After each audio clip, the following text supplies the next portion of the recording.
fucking live. Oh, damn it. We are live today. It's Saturday night.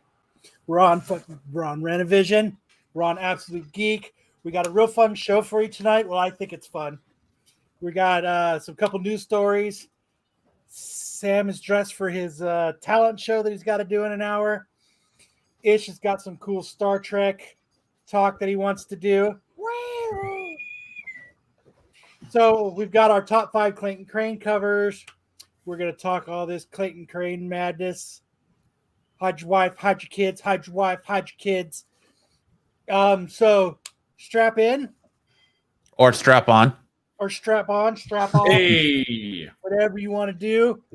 And get ready because it's about to start.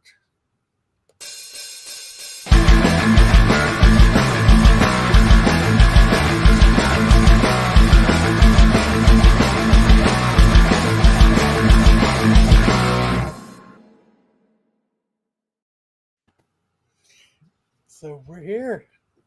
Dress to impress, dress for success. Hide your wife, hide your wife, hide your wife. Hey. So we are going to start tonight. How's everybody doing? Beautiful.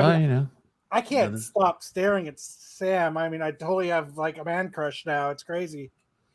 It looks like he wants to sell me a car. It looks like Jeremy Piven's character. Yeah, Matt, I got a deal for you. You look like Jeremy Piven's character in that movie, the big or the goods, buy hard, sell hard. Right here, Sam's about to smack a bitch. Put the baby powder on. That's right. What up, Popcorn? What up, Rich? Hey, Rich, if you want to hop on and say what's up, hop on, man. I'll send you a link.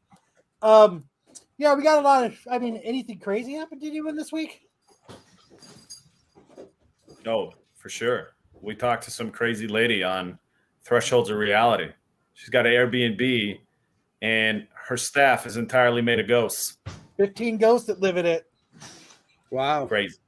Good service. Absolutely the best. 6 Boy says, you dress for the job you want, not the one that you have. So that's Sam's now a pimp. Hey. So... anything cool in the comic book store this week? I know you got a couple freaking cool Thor covers come in. And right out the door. Just yesterday, a dude came in, actually a former professional wrestler, and he bought our Journey into Mysteries 83, 84, and 85. First Thor, first Jane Foster, first Loki. So that was a big purchase, and it's having a book like that in a store is nice, and then having it gone is very sad. My goal is to be able to walk into your store and buy covers like that, and it's going to be cash, and I'm going to take that and I'm just going to throw it up in the air and say, I want those 3 fucking covers right there, and then you have to pick up all the money. We actually had another customer come in earlier in the week. He's an actor, acted in Tony Scott movies. Tony Scott discovered him when he used to be the head of the Armenian mafia in New York. And this guy literally comes in. He's got this huge personality. He's like, just point something good. And I was like, okay, Wolverine 1, 2, and 4, 9.8 in the glass case. He was just like that. I'll take him. It was like a tornado in and out of the store. And this guy, he was just. So those are kind of fun. What Kyle really means is he's going to show up. He's going to take the money out of his sock, hand it to you all damp and wet. No. I'm going to take it out of my bra. And he's like, I want 70th appearance of Thor. Yeah. So Tyler seems to be having a problem. Let me do this again. So... that 6 Boy points out now we got to buy more books, and that's getting harder and harder too. He says, "You see that Spider-Man #1 over there? That actual 999th issue. Yeah, that's the one I want. I'm going to be having some big spender, some books for sale here soon. This one's coming up for sale from me. Ooh, big boy book. Very nice. This one's gonna be up for sale. Ooh, So- look at this guy. Also, I good bought him- news. So bought a whoever new app. attended our Rob Liefeld signing last year in July, finally getting their CGC books back. Dang. It only took what, 13, 14 months. That's what you call service. That's people are Well, I like, mean, oh, you yeah. get Rob Liefeld back? I'm like, we can't ask him back till the books from the previous signing got graded. Please Yeah, don't Rob bring Liefeld. Rob Liefeld back. Hey, Rob Liefeld was great. He was great to our Nah. store. He was great to us. I know you guys have whatever history with him, but on that day when we dealt with him, that dude was an A+ superstar, and he did everything the right way. That's not what I heard. I've heard from people Wow. in line. I don't know that what he you was a heard, but I was jackass. literally there the entire time. I heard from people that were in line that he was a jackass. He might have been nice to you, but there were people in line. He was fun. He took He time. to looked like talk he to remembered me. He kids. kept glaring at me. Wow. That He was would like, be I think I surprised. blocked your ass on Twitter. He's like, aren't you that boy who's been whacking in my tool shed? Wait, yeah. He caught me. Stick Boy says you can have him Oh, come okay. sign in the shop, I was- plane and I was hotel just reading expenses that. only. Fuck yeah. All right. Plane and hotel expenses only. I'm down. All right. And So, Six Boy, you can sign whatever. You can sign whatever comic, whatever toy, anything. Doesn't matter. I sent you a link, Rich. If you want to hop in and bullshit with us, you're more than welcome to. I sent you a link.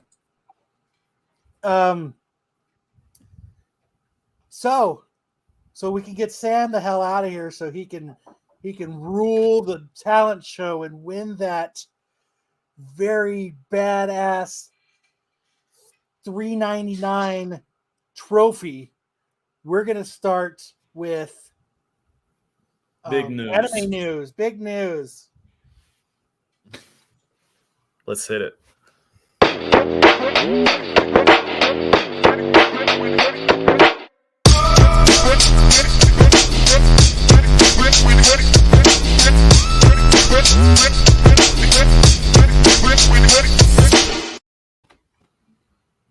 What up, Tyler? Glad you could make it. So let me I pull that up wanted to real quick. start. I wanted to start this segment with a new segment called WTF is up with the Japanese. The first selection for this new segment is called "My Dick Turned Into a Cute Girl," let and me this share my is chapter screen. 4. The dick gets a disguise. So what we got here is this guy wakes up one day and he goes to the bathroom and he looks down at his pants and there's nothing there. And then he goes out into his I bedroom think a and lot of there's men can relate. there's to a that. cute girl.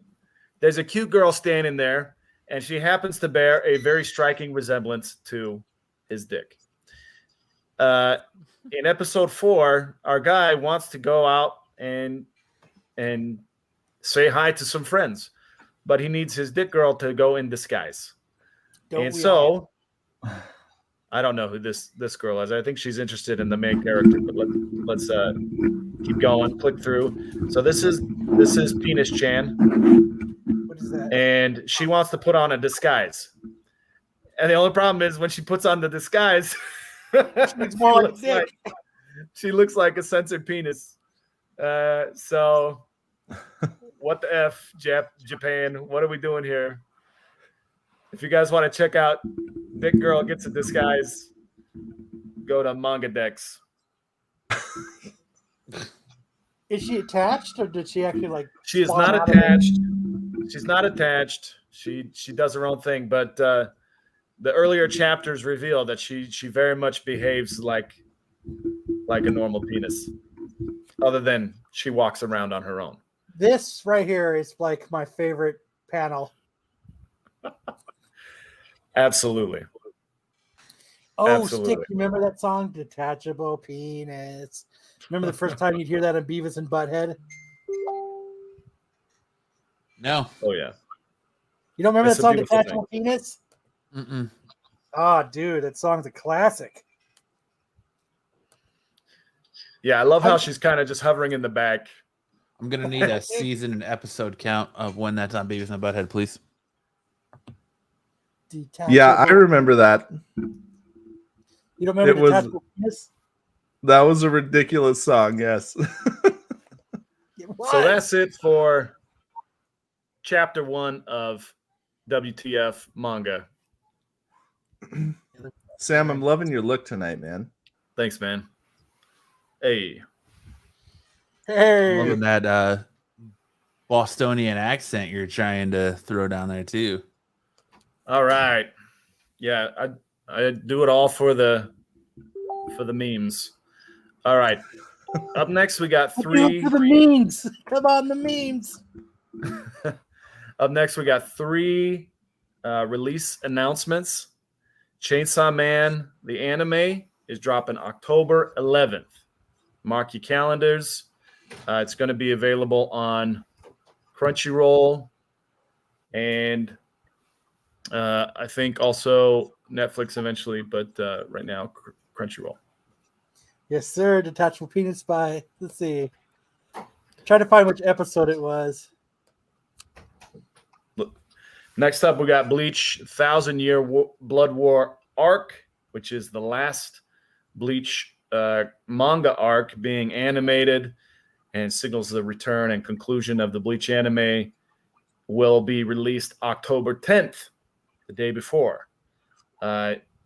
The streaming service that it's going to be on, it's going to be subbed on Crunchyroll. As for the dub, the rumor has it that it's going to be on Disney Plus at some point in the future, but not in October. Bleach coming to Disney Plus? Nice. That's interesting. I'm excited about rumor. that. And then finally, we've got One Piece Film Red opening in the U.S. theaters in October. This was announced at the USC home game last week. They had the band playing the One Piece theme song and then a song from the movie. And then Luffy came on and announced that it would be hitting theaters in October. So pretty neat. I'm pretty excited about all this news. These are 3 of my favorites. And I bet that you guys are also fans of Bleach and Chainsaw Man and One Piece as well. So look forward to these all coming up next month. Nice. Very nice. So all right, well, to season 2, continue our episode 17. Matt, season 2, episode 17, I'll have to watch, see if that's on Paramount Plus. it's called Bedpans and Broomsticks. It's when they play the Detachable Penis by King Missile episode. I'll check that out. Yeah, But to continue our out of order show tonight and make sure that we can move people in and out and fit schedules, we're going to go back and go right into talking about movies and show reviews.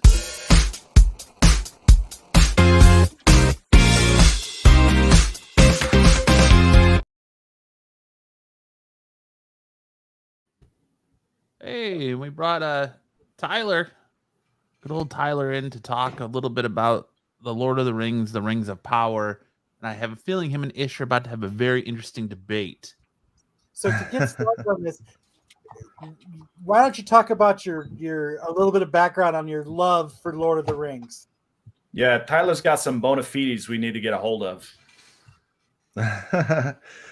So I mean, I love Lord of the Rings. I know a little bit about extended lore. I can't say that I'm like the most knowledgeable on extended lore by any means. But I have read a year in New Zealand.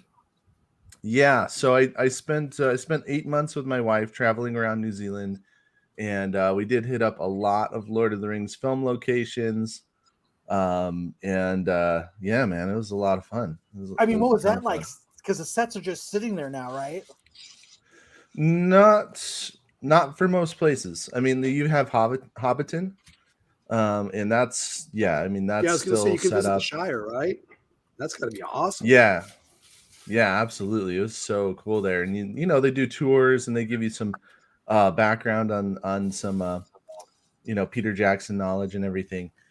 Funny side note with that, the tour guide said that the day before they had some girl from they didn't know where from, but some country in Asia that came, and they came in Harry Potter like Slytherin gowns, and they were like, "You're at the wrong place. This is." but no, that was yeah, it was like, oh, this is actually like the wrong side of the world from where you want to be. But yeah, so anyway, it was really cool though. They have the party tree up still, and they've got everybody's houses. You can go inside some of them, but they're pretty much empty. They just look good from the outside. But then they have the Green Dragon, which is the inn, and you can go in and eat there, and they do like a old-fashioned style thing where they just bring out like a huge plate of food, and the whole table just kind of picks off of it and shares and passes it around, and family style. It was really good. Yeah, and my wife and I got up and danced around like hobbits and sang the song about the Green Dragon, so it was really fun. All right, so what episode of Ring of Power are we in now, guys? 3. Yeah, so Tyler, like we kind of brushed upon it last week, but Ish wasn't here and neither were you, so this is perfect. So we'll start with you, Tyler. What are your impressions of the first 3 episodes of Rings of Power? So there's a lot to say. There are some things that I do like about it, but there's probably more things that I don't like about it so much. Why don't we start with what you do like? What I do like. So actually probably the person who's my favorite character right now is just I don't even actually remember her name, but that's usually how it goes when I have a favorite character too. Yeah, no, it was, but she's not in the lore. She's not like, she's just a made up character for this show. But it was the farmer girl, like the farm girl that that our elf palling around with the elf. Yeah. And she's, okay. She gets all scared, but she hides, but then she just cuts that orc's head off, brings it to the town and says, here they are, let's get out here. And yeah, she was like really BA, and she's like, there goes the neighborhood. Yeah, exactly. But some of the other characters I don't like quite as much because they are, I don't know. They don't really seem to fit the things that I've read or the things we've seen from, Peter Jackson's fantastic movies. So yeah, I mean, she's probably my favorite character at this point. Some of the cinematography is really good. But then again, some of it in some points, like the graphics, the CGI looks really bad. So I don't know, man. Most of it that I would have to say is probably not good so far. You're not looking forward to watching it? Yeah, it's not catching my attention too much. I mean, I'm watching it just because, I want to be able to talk about it. But at this point, so far, it hasn't given me. Usually I give shows one season. I say, okay, you got one season to show me something. And then, if you haven't really caught my attention by then I'm out, like, for example, the Wheel of Time series, I really like those books. And I gave it one season and it was really awful the whole time. And I'm not going back to that show. And I think a lot of people are feeling the same way, but at this point, this show has not given me enough to really be like, you know what, when season 2 comes out, I'm going to come back to it. So I'm still giving it some time, but yeah, at this point, that's where I'm at. They've been dropping some big names in episode 3. They dropped the name Arendil, Isildur. What did you think of the actors they picked to play those big names? It's not going to get any better, Darth. So I can't tell if he's talking about the podcast or if he's talking about the Rings of Power. I think he's talking Rings of Power, because how maybe he's right on both fronts. How can he look at us? He's right on both fronts. So they actually had Elendil in it. And Elendil is he's a descendant of Arendelle. And it looks like Isildur's in it because it looks like they showed his son, which tells us that they're pretty far along in the second age, right? Like if those two guys are alive, looking at it from elf standards, if Elendil and Isildur are alive, then that means it's pretty close to the final fight with Sauron. So, well, for the second age anyway. Matt used to be my man crush, but the way Sam is dressed right now, I'm sorry, Matt's got to take a back seat because, I mean, look at Sam. Holy shit. Talk about, I'm at a loss for words for just how sexy he is. Well, he did say he's got no pants on under that. He's just sitting there in tidy whities, that shirt and jacket and glasses. So, dude, it's all risky business over here. That's what I was saying. You need to do a risky business video for us. That's right. So, Ish, what do you think of the Rings of Power then, as you're a big Lord of the Rings dude as well? Yeah, I guess the opposite because I'm really digging it. I'm more of a fan of the books than I am like a Peter Jackson movie fan, though, albeit the books I read, it's been like 30 to 35 years ago. So since then, I've just kind of consumed the movies. My favorite movie is actually the 1978 Lord of the Rings movie. And as far as this is concerned, I mean, I thought the production values were outstanding. The music by Howard Shore. It's just like I feel like I wish we could be watching these in a theater. It's very cinematic. So this do you is have any criticisms of it, though? Great. What's that? Do you have any criticisms of it? Do I have any criticisms? Yeah, of like the production itself. Really not. I think the directing is top notch.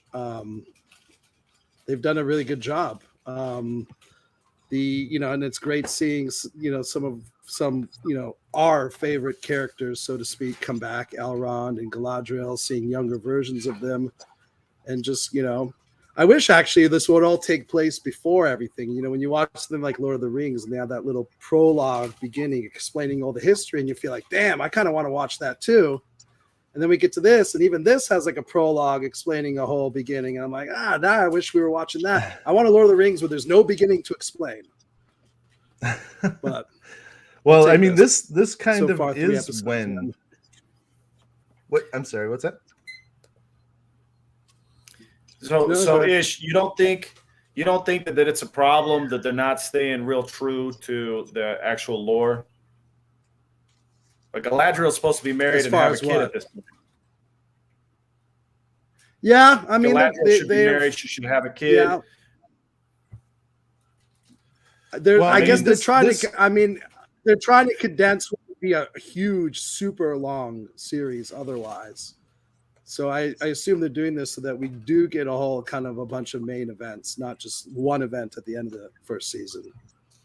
She's out here flirting with all these men, and we all know that she's only got eyes for elves.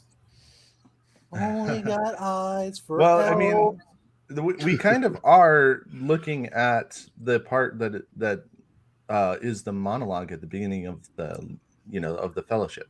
This is just before the Rings of Power have been made. They're building the forge that is going to make those rings, and so that is the timeline that we're looking for here. But like there's more so than the timeline of when Galadriel gets married. Like, it would be nice if they got those details right as well. But they have, just the entire character of who Galadriel is totally different from anything I've read. She's supposed to be like incredibly kind and understanding and very much somebody who does years well. Later, she's grown. No, that's the Galadriel we know later. No, she's married in the second age. Like she's already in like the first age. Yeah, I mean, even what you read from what's in the Silmarillion, like she's true. already 1,500 years old, I think, right now. at this point. Like or even maybe, I can't remember, but she's thousands of years old at this point. She's not around the block. Yeah, she's not young. Like, so so that wouldn't be a cougar. What would that be? A gilf. Well, yeah, she does become a grandma in the second age, right? Her granddaughter is Arwen, played by Liv Tyler in the original trilogy. Yeah, I mean, I guess I didn't think of it that way, but yeah, she does. My ex-girlfriend, Liv Tyler, we had to break up. Yeah, exactly. You dumped her though, right? I mean, for all we know, she could be getting married 2 episodes from now. So, dude, we were trying to make out on the beach, and her dad is fucking singing to us while we're trying to make out on the beach. Like, it just wasn't working. He was just too involved with the relationship. Well, she was supposed to be married in the first age, which is over 1,000 years before this, at least. So Lee is saying what he's not liking about the show is all the women are portrayed as super good and powerful, and all the men are weak and dicks. Is that how they're kind of portraying everybody in this show? I think that's I wouldn't exactly say that. I don't agree with that. Yeah, I wouldn't exactly say that, but Galadriel is definitely very different. Like everything that I've read about Galadriel shows her as like, if you think of it as like a fantasy board game or video game or something, she's a support character. She's somebody who says, okay, or like, she strengthens land around troops so that troops get like benefits, like their horses get faster, they have more endurance, like that kind of thing. She's not like the soldier who's on the front lines and jumping 50 feet in the air and cutting orcs to pieces. You look at the Fellowship of the Ring. You've got some of the best fighters in all of Tolkien lore. You got Aragorn, Gimli, Legolas. They're all fighting this cave troll, and they barely end up beating it, right? And Legolas is point blank with his bow and like shoots it in the head, and it doesn't touch its skull, like it just bounces off, right? And then Galadriel just comes up with her little dagger and goes pink, and stabs him right through the skull, and you're just like, what? Like she just, and nothing affects her, like weather doesn't affect her, she's just like unfreezable. Women are known to be stronger than men with stuff like that. Like they can endure a lot more than we can. Like, you see women get sick and they fight through it. They still take care of the kids. They clean. They go to work. I get sick and I'm a fucking baby, dude, and I'm crying and I'm in the fetal position, laying in bed. And yeah, it's a little different from like freezing to death, and then the other person like just like, oh, this is no big deal, and just walking around, and then just like punching holes through rock barriers, like and I don't know. It's like crazy. They just made her like, I don't know, like She-Hulk. They made her like She-Hulk elf instead of like the wise, powerful mystical elf that you see. Well, she's an elf. Elf stereotypes don't necessarily apply, or human stereotypes don't necessarily apply to elves. And I message Matt, Sticks Boy. So she does make the interesting decision to jump out of a boat in the middle of the ocean. Yeah, well, I mean, she doesn't want to get exiled. She's just gonna swim across the ocean. Well, she's just so powerful that she's just like, who needs boats? They float. I'll just swim across the sea. Like, no big deal. If she's that good, tell her to land on the moon and walk around. I mean, she does eventually get the water ring, right? So she can swim. Maybe she earned it from her swim. I don't know. She's a strong swimmer. The first elf to swim across the English Channel. But yeah, I don't like. I mean, they don't like how they portray her character, especially like they go to Numenor and she's just like does not know how to talk to anybody, royalty, and she's just like, give me what I want, or I'm gonna freaking kill you all. I'm just like, okay, who is this person? Not very diplomatic. Yeah, she's got no diplomacy skills. Isn't that most women though that say, "Give me what you want, give me what I want, or I'm gonna fucking kill you"? Oh my gosh!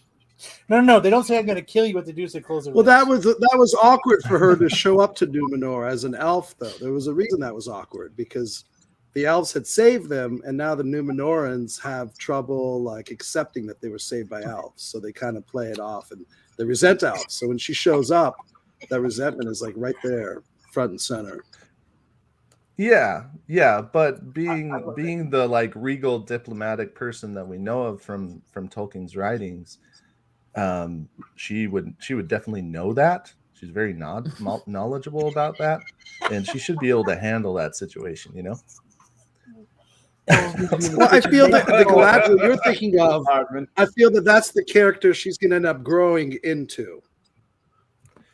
It's not, though. So I mean, instead of taking this Galadriel that's later that we've already seen and read about and saying, oh, well, she's always been like that, they're giving us a little different backstory. And I could totally see eventually her, you know, going through whatever trials and tribulations and end up being this kind of wise. And then she becomes kind of an elf queen, too. And, you know, kind of this wise elder statesman of the elves eventually. Well, I mean, she in the Silmarillion in the Second Age, she deals with kings, and she has to explain, you know, why her people are there, and she presents things in a way that makes things acceptable to people, so that they aren't angry about what her people did, because her people did commit a travesty, you know, in Valinor before coming to Middle Earth, but her section of the army didn't know what was happening, and she had to come over to Middle Earth and explain that, and be very diplomatic and very very cautious about how she presented her people so that they wouldn't get rejected and they could build allies. So I mean, we definitely see that Galadriel in the Second Age, in the Silmarillion. So Fred Bruno is saying dialogue is weak, pacing is slow, Hartfoot seems out of place, and more like forest gnomes. Cinematography's good, and elves just look like humans with pointy ears. I mean, is that how you guys are feeling as well? Well, the hobbits aren't even around in the Second Age. They don't exist until the Third Age. So yeah, they definitely shouldn't be there. What the fuck does that mean? so the Third Age would be after you know, Sauron is defeated, you know, temporarily defeated by Isildur cutting off his hand. Like, so the beginning of the Fellowship, when they do that monologue, that's kind of the end of the Second Age. All right, so here's a real question, Tyler. What's that? Does the divergence from the settled lore is it a death knell for this series, or is it still redeemable? I think it can still be redeemable. Like, you know, like we're only in episode 3, so they could definitely make characters grow and become the characters that we know, and maybe that would help it. So, like Galadriel becomes more likable. You know, Elrond, he is he's a little bit more physically weak than. Yeah, he's a total nerd. He's a little more physically weak than you would expect, because he does lead armies, and he actually is a soldier. So they kind of like swapped what physically weak. He matched Durin hammer for hammer in that contest.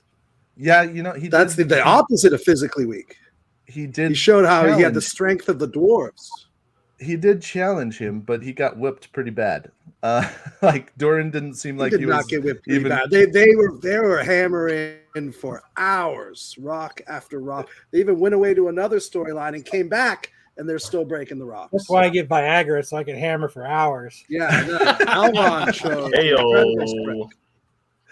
I mean, Durin didn't look like he was even remotely tired. And we don't know how long they were doing that, but I'll give that to him. He did make that challenge, which was pretty bold in the first place. So,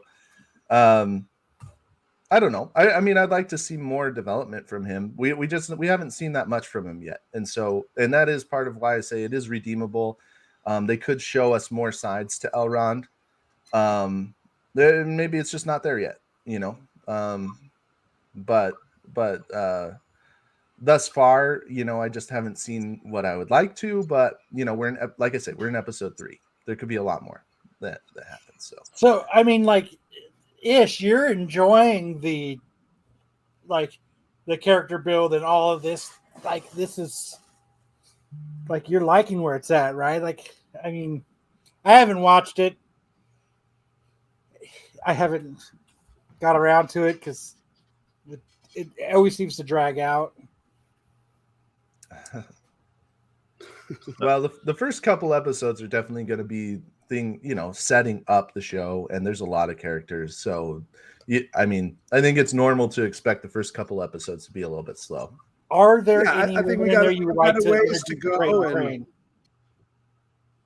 Sorry, what did you say, Kyle? I said, if there was any women in there you want to get rid of, who would you introduce to Clayton Crane? Because he likes to steal wives. I don't know. I didn't expect a question like that. That's not a good question. What was the Ish question? Can we read back the transcript for Ish's question? What was Ish's question? You had a question for Ish. Yeah, what I mean, you're liking the character building, you're liking where it's going, you're liking what it's doing. Like, I mean, you seem to have so far, 3 episodes in.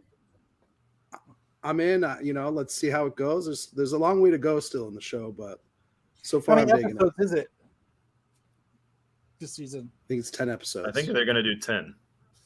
Damn, they beat Disney. Yeah.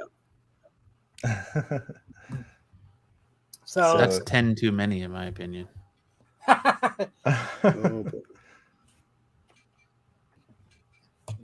So we've got. Sorry. Yeah, that's it. You know, I got no complaints. Nothing.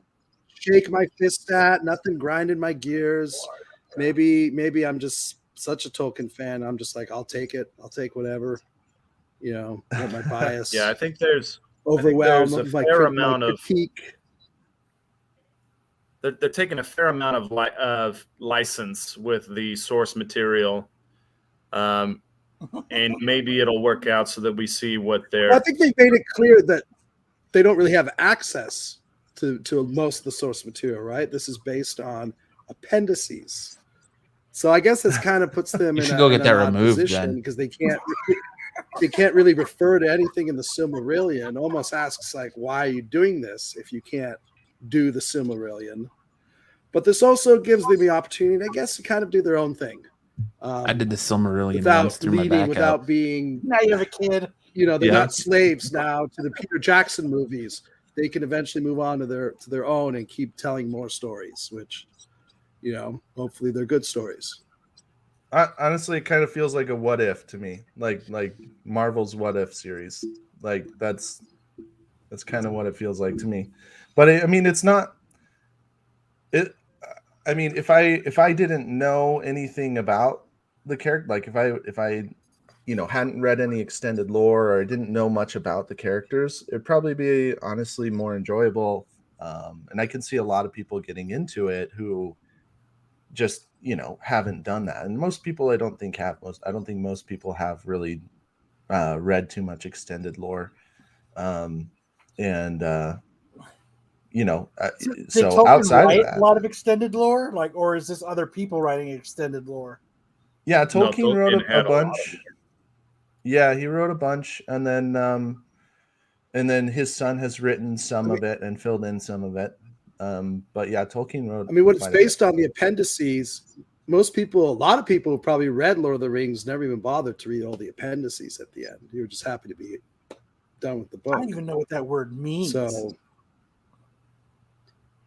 yeah, like at the end of Lord of the Rings, there's like a little mini encyclopedia, A to Z, explaining all sorts of stuff, explaining how names are pronounced, who came from where. Yeah, so good for 90. I guess that's what they claim they're using. It's a fine. It's just kind of an okay show. Like So- it hasn't really knocked anybody's socks off yet. Like The Witcher came on with sword and sorcery, and it was really knocking people's socks off. This is coming on, and it's just kind of like, it's all right. So is it following into that trope of like, okay, of like us comic book people that go, it's not like the comics, it's not very good. Instead of just going It into is getting a lot and- of that kind of hate. There is a bit of that. There is a bit of It's that. getting that, review that people bombed, though. hate it just because it's not Of a the carbon race copy bending. of the books. Sure. Well, Yeah, that and and the it's- race There's definitely bending, that so comic book overlap. Yeah, somebody made a comment saying so it's probably good for 95% of people. I would say yeah, that's probably the case. I think like I say, more people would like it if they hadn't read extended lore. So it probably is more appealing to about 95% of the audience. But doesn't it than go it would back be to to me. just enjoy it for what it is and don't It's got an compare it? 84% on Rotten Tomatoes. It's got a what? 84%. well, It's people better- were it's better than review Clerks bombing 3. the shit out of it though too. But it seems like they're doing that for everything right now. Everything is getting like these review bombed. Yeah, that's the new I'm gonna start a change.org petition. Mm-hmm. It's just review bomb it now. Like, Okay, I think that's enough Lord of the Rings talk. Why don't we get into She-Hulk while we still have everybody here? oh, that should be episode 4. Oh, Ignore that 3. Should we be were in a 4. hurry to get all the slides together, so I'll let it slide this week. Yeah. So, what did everybody think of She-Hulk this week? We'll start with Sam because I know he's got to leave soon. Wong's sorority girl friend is my new favorite character in this show. The two of them reviewing old episodes of The Sopranos together reminds me so much of my Saturday nights. And I'm like, I totally relate with this chick. So I enjoyed episode 4. I was telling the guys earlier that I think this show is kind of like a roller coaster, a mild roller coaster. It's got its ups and its downs. I feel like the even episodes are stronger than the odd ones so far. And I enjoyed this episode. Blaze was kind of fell flat for me, but not as flat as the Wrecking Crew in the last episode. I really enjoyed Donnie Blaze, Madison as characters, and enjoyed Wong's contributions to the episode as well. And the whole dating sex scene or morning after scene, I thought that was pretty just depressing, honestly. I was hoping that that Jennifer Walters would get a little bit more love, but she got ghosted morning after. Bill. That fell flat. My bad. Tyler, Ish, did you guys watch She-Hulk? Are you watching this? Here, I got you, Kyle. Thank you. Thank you very much. So I did. I'm Oh, I'm sorry, go not ahead, Tyler. watching. Oh, sorry about that. I thought you said me. Yeah, Tyler, go ahead and go. Ish, you can go second. Sorry about that. No, it was my fault. I apologize. My wife I asked actually. you both. Oh, okay. So yeah, I'm actually not up to date on it. I only watched episode 1. Ah, Ish, what But do you think of episode 4? Ish, I know you're watching this, aren't you? I've watched it. It's barely okay. I don't hate it. I definitely don't love it. I don't think it's that great. I don't know if it's not. It's just really middle of the road. It's okay. It's totally filler. I feel the episodes are mercifully short.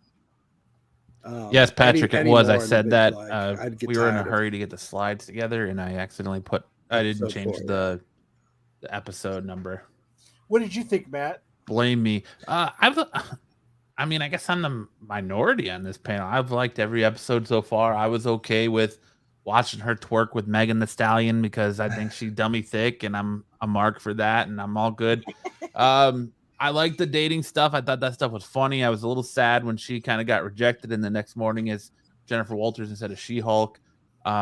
She's very, very thirsty. And if you watch the trailer for the second half of the season that came out at D23, she is very thirsty for Daredevil moving forward, it seems.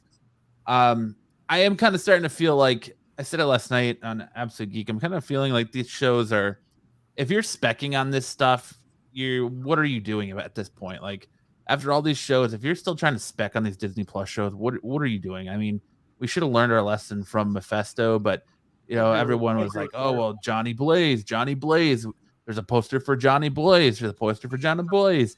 And then we get a Richard Boner joke in Blue Bald, and it's Donnie Blaze. It's just, it's like they heard everyone talking, like, oh, we're just going to change this to Donnie Blaze. And honestly, that was kind of whatever, but I like the Wong stuff. I like the breaking the fourth wall stuff. I just find it lighthearted and fun. Yeah, absolutely. And people are saying, well, this show makes women look superior and men look stupid and perverted. I'm here to tell you that a lot of dudes out there are like that, and a lot of women face that kind of shit on a daily basis. So I'm kind of okay with it. Like, not all men are idiots, because the male lawyer that works for Jennifer's new firm seems like a pretty stand-up guy, and they're not depicting him to be weak or some kind of pervert. But otherwise, like Kyle said, I've finally learned after Moon Knight and Miss Marvel, I finally learned to just take it for what it is, as a grain of salt, and just enjoy myself. And this is a show I enjoy watching. My fiance is digging it, and she likes to watch a Marvel thing with me, so I'm all for it, man. Like, it's keep up just the good not all lawyers are bad dudes. Later, Sam. Hey, present company excluded, right? Hey, Yeah. No, that's what I said. Not all lawyers are bad dudes. Hey, don't put that on me. So, All right, everybody. Have a great night. later, All guys. right, man. Later. I'll see you. So, okay, episode. I mean, 4. what is up with Wong? Is Wong going to be in everything moving forward? I mean, I love Wong, but it's kind of like, what made them Yeah, I just mean, decide? I don't think there's anything wrong with is gonna that. be our guy and everything.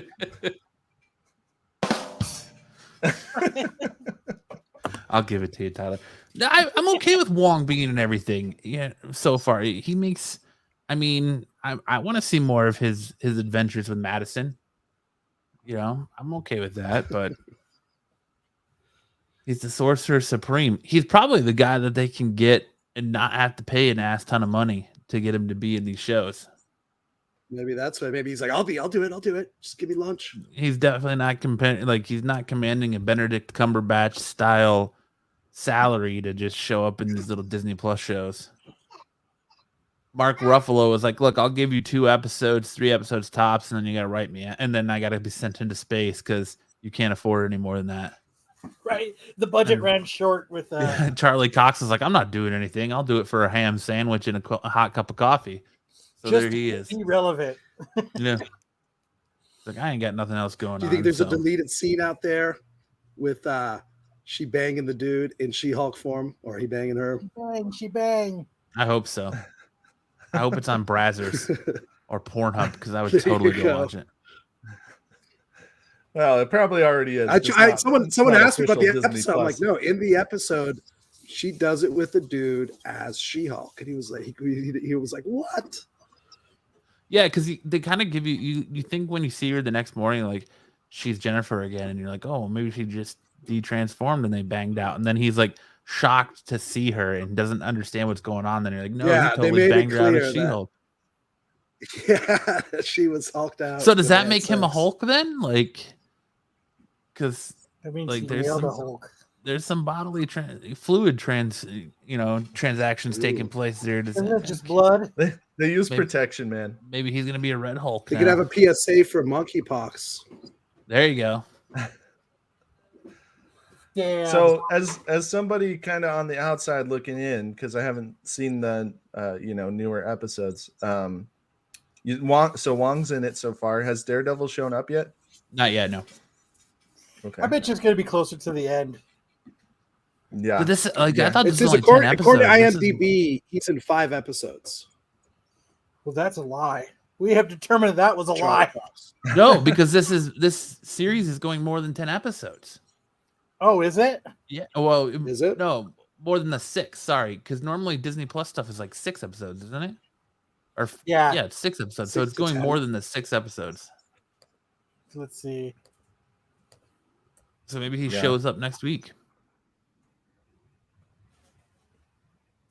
Or the week It's very after. possible. It's And probably just kinda 10 becomes episode this season. I wouldn't main imagine they would storyline. make it Maybe 9. 9 30-minute episodes. There you go.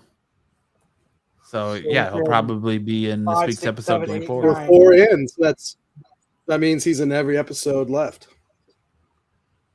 Because Yeah, yeah, that's pretty the cool. the sizzle reel shows him, her and Matt Murdock talking in the bar they go to about some lawyer stuff, and then it shows like him flip in front of a car with her in her costume all hulked out, and she's just like, he's doing it for me. He's like his tight buns and that Daredevil outfit are doing it for me. So she's very horny. That's all I'm saying. Yeah, I wouldn't mind she's very seeing thirsty. She-Hulk versus Kingpin.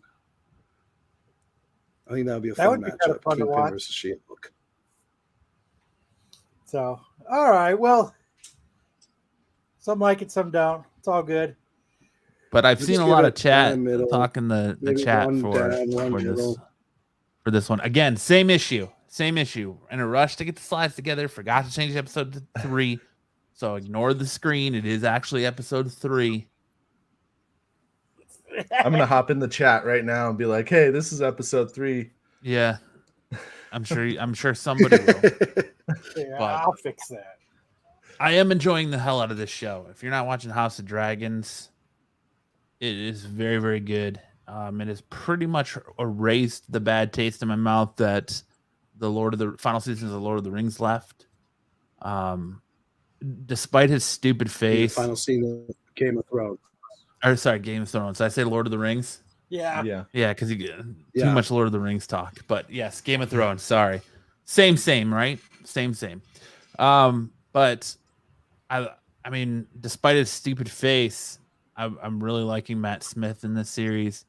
I like his character of Daemon Targaryen, and just seeing him go ape shit this week in the new episode on the crab dude was awesome. I wish we could have saw him actually behead him, but this episode was really badass.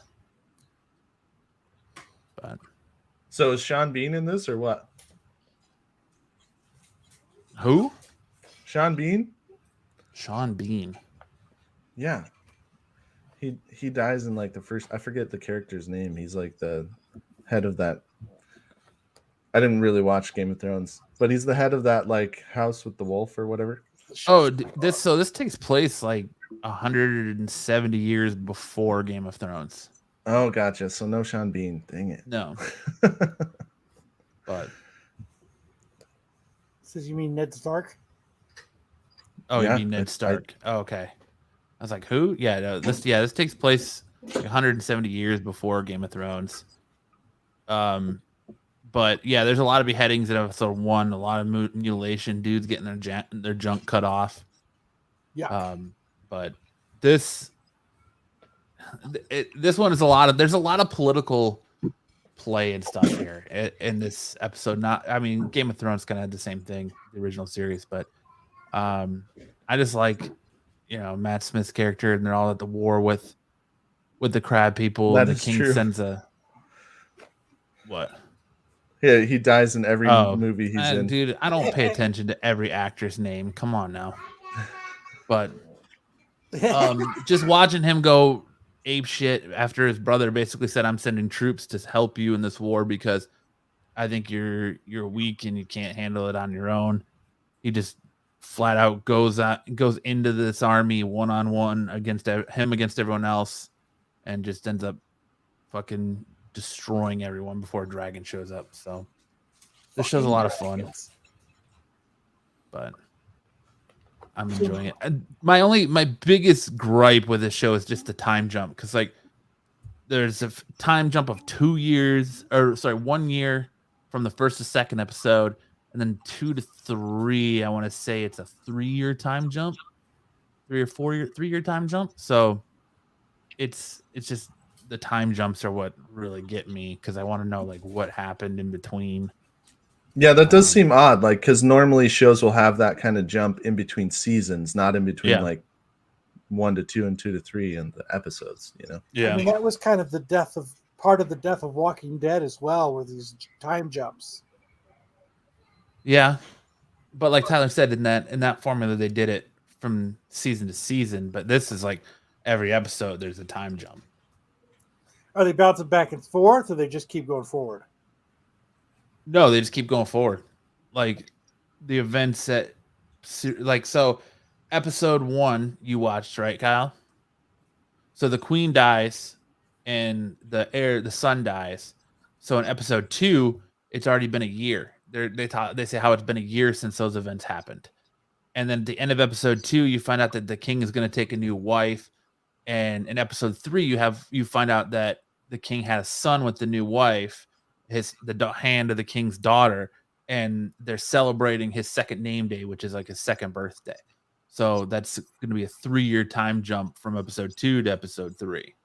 That's crazy. Yeah, that seems really, like, sometimes time jumps work. Like, I really actually like how they did the first season of The Witcher.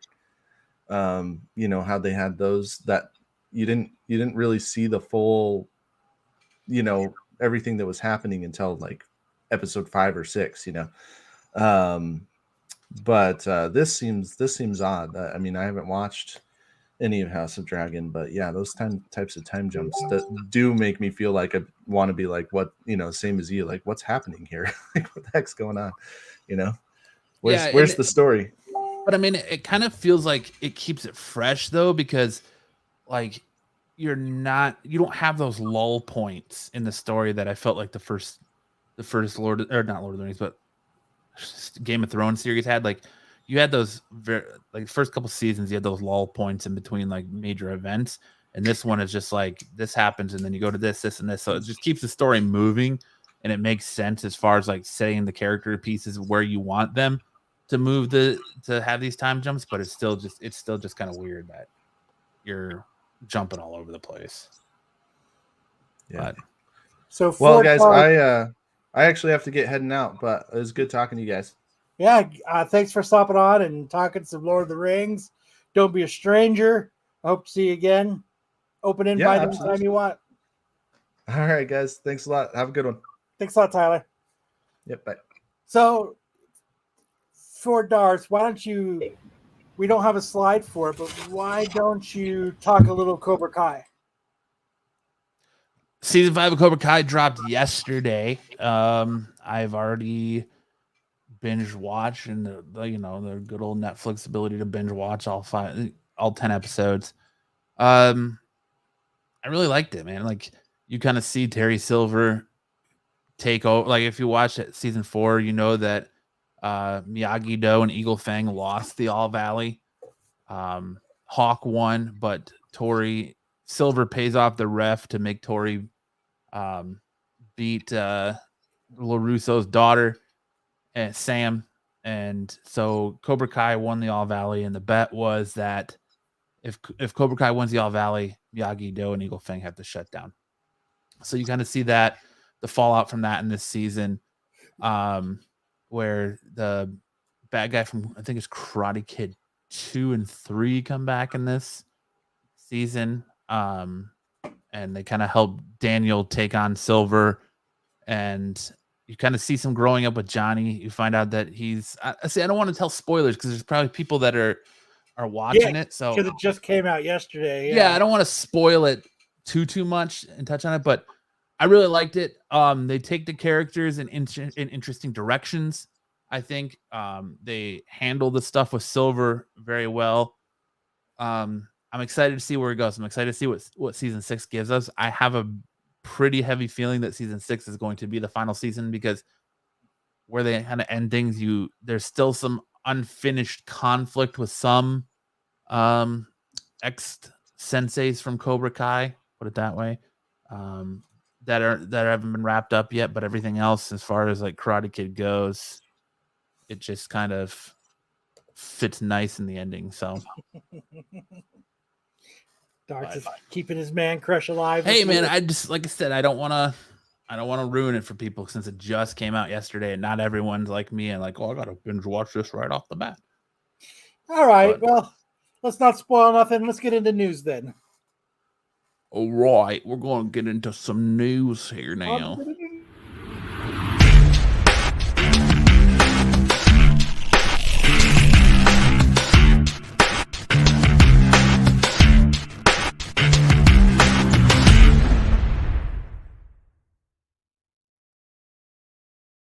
You in Dude. the know. So today was the big press conference from D23 for Marvel and Lucasfilm, and to say that it was a little bit lackluster would be pretty much on the nose. It'd be an understatement, really. We really got no new news. We got a trailer for Werewolf by Night that's going to come out October 10th. Where you're gonna we got our first look at Man-Thing. So Man-Thing's coming to the MCU.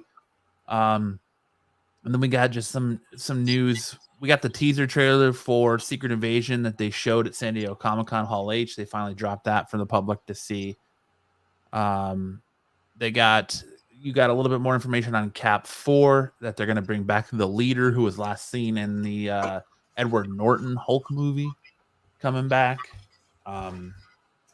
But I mean, Pete did a whole thing on this, so if you want to watch it, you could click on that and watch it. So we didn't really get into it much since Pete did a whole.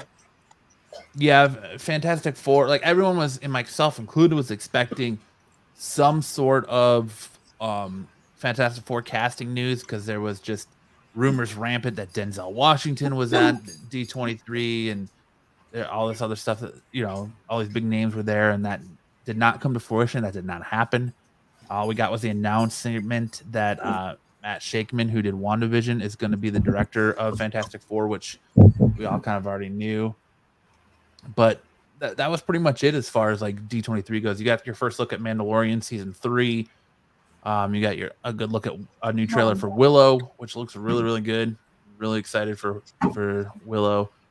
And you got a little bit of Andor stuff, that's pretty much it. Like it wasn't anything extravagant. I think that this is the second year in a row people have been hyped up for stuff at D23 and it just didn't pan out. So it's almost like next year, I think D23 you're just kind of like whatever.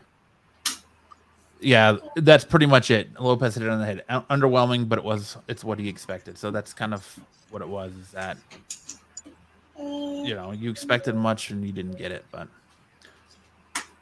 So should we get into our main topic of the show news that we based our thumbnail on? Absolutely. Let's do it. Let's do it. Hide your kids, hide your wives. Clayton Crane. On the prowl. On the prowl, man. This guy. I feel bad for Jason. He went on and he poured his heart out that Clayton Crane stole his wife. Dude. Publicity stunt, covering his ass, whatever it is. I watched that video. I'm sure everybody here that's in the chat that's watching. I totally, like, my heart sank for the dude.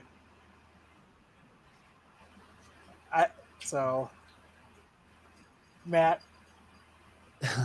I'm in a weird situation with this because, like, when you look at his video, when you look at the events that took place at C2E2 and that Ascertain cover, and you look at his video that he posted on Facebook about the Ascertain cover when the events were going on, that he was bragging about it. He was like, oh, well, this cover was my wife's idea. It's the greatest idea ever.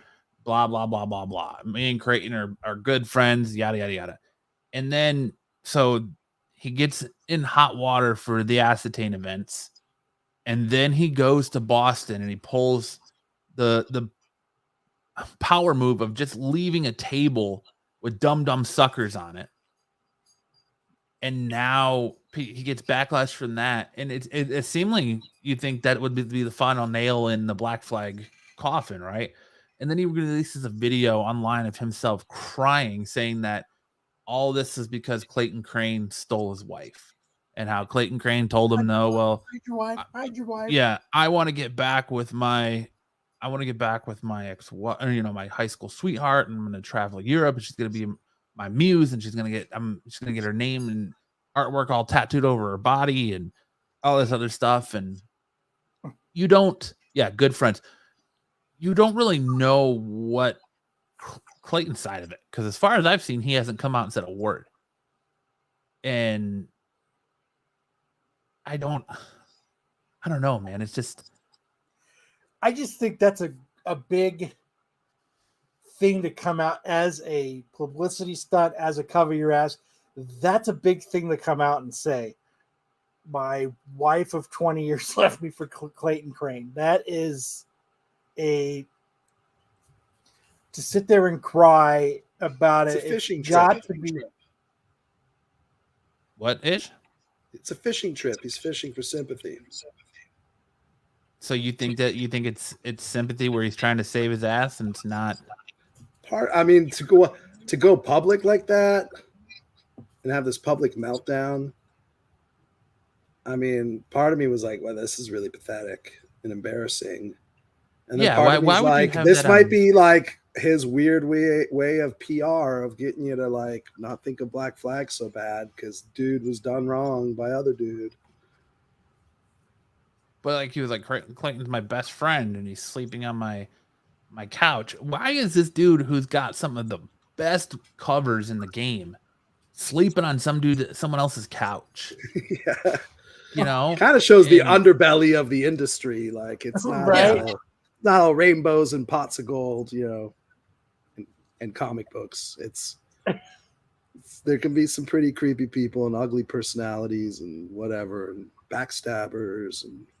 But Kyle and I kind of had this conversation because tonight our top 5 list is top 5 Clayton Crane covers, and Kyle and I kind of had this discussion: is do you think he should be canceled for this? Do you think this is going to be like the nail in his coffin that ends his career? I don't think it's anybody's business. Right, and I don't think it. Oh, we're talking about the court of public internet opinion. Yeah. Stick says it's a pull-out couch. That's different. I think he gets a pass because on the other side, it's Black Flag. So it's almost like they just kind of cancel each other out. I don't know. To go on and to cry and to talk about it, that was, I mean, like. It was kind of pussy. I felt bad for the dude, man. Like, it goes to show that I will never let an artist sleep on my couch. Right? Especially Clayton Crane, because he's probably going to steal your. I've let many an artist sleep on my couch. Those couches smell. Yeah, they smell like farts. I've had to get rid of couches because of artists, mostly musicians that have slept on my couch. Could you imagine that? Get up in the morning and be like I wonder, like he didn't really say she just left, but like he got that Dear Jason letter, I'm sure. But like, why come out and like put yourself online like that? Like, why show? I think he was just fishing for way? sympathy, just trying to blunt any kind of anger, because that does suck, If you just look at it objectively, the dude lost his wife to his best friend. Like that's as shitty as it gets. But like I said, that's one side of the story because maybe they're in just some like weird, kinky, like thruple type relationship, man. Maybe that's true. He could be making that out to be a lot more tragic than it really is. And Hulk Hogan. Yeah, like maybe he's just some kind of like been a cuck for years at this exactly. point. Exactly. Maybe he liked being in that cuck relationship, and he liked that cuck life, and now the cuck life bit him in the ass, and he's floundering, and Clayton left him out to dry with the acetane thing because Clayton never said a word about it, and now he's like, shit, I'm going down. How can I save this? And he's gonna start saying, oh well, because if people saw them flirting at a con or something, he's gonna be like, well, he stole my wife, and my wife ran away with Clayton Crane, and oh, woe was me, and buy Black Flag books, and like he's like, at the point of his video, he's like, oh, I'm gonna talk to I'm answering questions in the chat. Like, why are you paying attention to your chat, bro? You're sitting here like working up your crocodile tears. Like, I'm not gonna go as hard as Marco did on the guy and be like, oh, it's all fake, it's all fake, it's all fake. Because we don't know. We just know the one side of the story. But the it's whole like thing's a shoot, huh? I don't know, man. My first instinct would not be to go, as someone who's had a marriage end because his wife cheated on him. My first instinct is not to cry about it online. It's not to cry about it to a bunch of people on the internet. Like, you kind of keep that close to the chest, but I guess really what are you trying to do here? Are you trying to end Clayton's career because your wife ran off him? Like, obviously there's bigger issues in your marriage if someone can come into your life and just drive like up and leave you for that. It's obviously maybe you weren't throwing it down anymore. Maybe you weren't attentive. I don't know. I'm not going to accuse, but I'm just saying, like, to me, it doesn't affect Clayton Crane's work, and it shouldn't affect his work and his ability to get work just because dude's wife made a decision. There's two people here. Stuff like that happens does I understand people out. Well, there's two people here. That like, shit it's happens not in just rock and roll There's three. all the time. Well, okay, But rock three. stars never But cry two about it, people made the choice Just for an album. to wrong somebody. So, but If he was coming to town soon, I would totally ask him. So what's up? there you go. I He'll think do one of his fantastic. 10 annual tours of America. So, Feels Ish, like when he's can here you every get other Clayton month. Crane to Scottsdale for a signing? We'll see. I'll have to ask Bill how he feels about this. If you get him there, I'll totally ask him. But I know that you've said that you have access to Bill, who said he's got behind the scenes information about the acetate stuff. So knowing what you know, Ish, do you feel like all this match lines up? Like, this is real, or do you feel like you said? Do you feel like this is him just trying to save face for the acetate thing? It's both. I think it's both. I don't think he's lying that Clayton Crane stole his wife, but he's definitely trying to parlay it into sympathy points. Keep buying my books because this happened. So do you think in his next contract it's going to say you can't steal my significant other? Probably. but why cry Or you'll have to about do free that? covers for me. And I think that's what sends a red flag for me is like, why cry about that, but then plug your store? Why cry about that, then plug Black Flag like that? Saying, oh, well, we're going to keep going and we're going to get you all these ASM issues that you love and want, and we're going to keep going. Like, what? Dude, like, Might be the only thing left in his life keeping him. your life, well, that was already trash, though. Like, your life is falling apart. You already shit on your reputation by pulling some sketchy shit at C2E2, and then following it up by pulling even more stupid shit at Boston. And so it's like, you're like, well, I need to save face here. So you try to drum up this like sympathetic story of, oh, well, dude stole my wife, But maybe, I don't know, maybe it is true because, like I said, I haven't heard Clayton Crane coming out and flat out being like, nah, dude, I didn't do any of that. Like, he hasn't said a word about it. So who knows, man? Patrick says, Oh, go ahead. Sorry. I was going to say, Patrick says, I believe him because dude looked weak and called himself a pussy. Just trying to use it so people will move past the acetate and focus on his wife giving up the asset. Yeah, right. BK says, all jokes aside, I think this is an absolute desperation. If he's a long life comic fan, he should know that the average fan has less sympathy than Kyle. Comic Chef says, if this is all staged, Crain and his wife did play a part and be at the next con. Keep keep the novella going, right? Oh man, can you imagine that next con if both of them show up? Dude, like they gotta be there, all right. And dude from Black Flag's gonna be there too, and he's got to come in and be like, "You stole my wife!" And this guy comes out of the back with a boombox, is like dun dun dun. Yeah. You can hold the boombox up. Yeah, like super over dramatic, dude. Like definite telenovela stuff. But I don't know. That's just a lot to go on there. Maybe Black Flag wasn't using his Jolly Roger correctly. Yeah, I mean he was with his wife for 20 years. Yeah. Sticks his bottom line, will this affect Crain in any way? Only really in the court of public opinion. Like it shouldn't, in my opinion, it shouldn't affect him getting work at all because it doesn't. I guess you question his character, but now it comes down to questions like, how hot is this wife? That's what's going to make or break Clayton Crane. She kind of looks like Sarah Palin.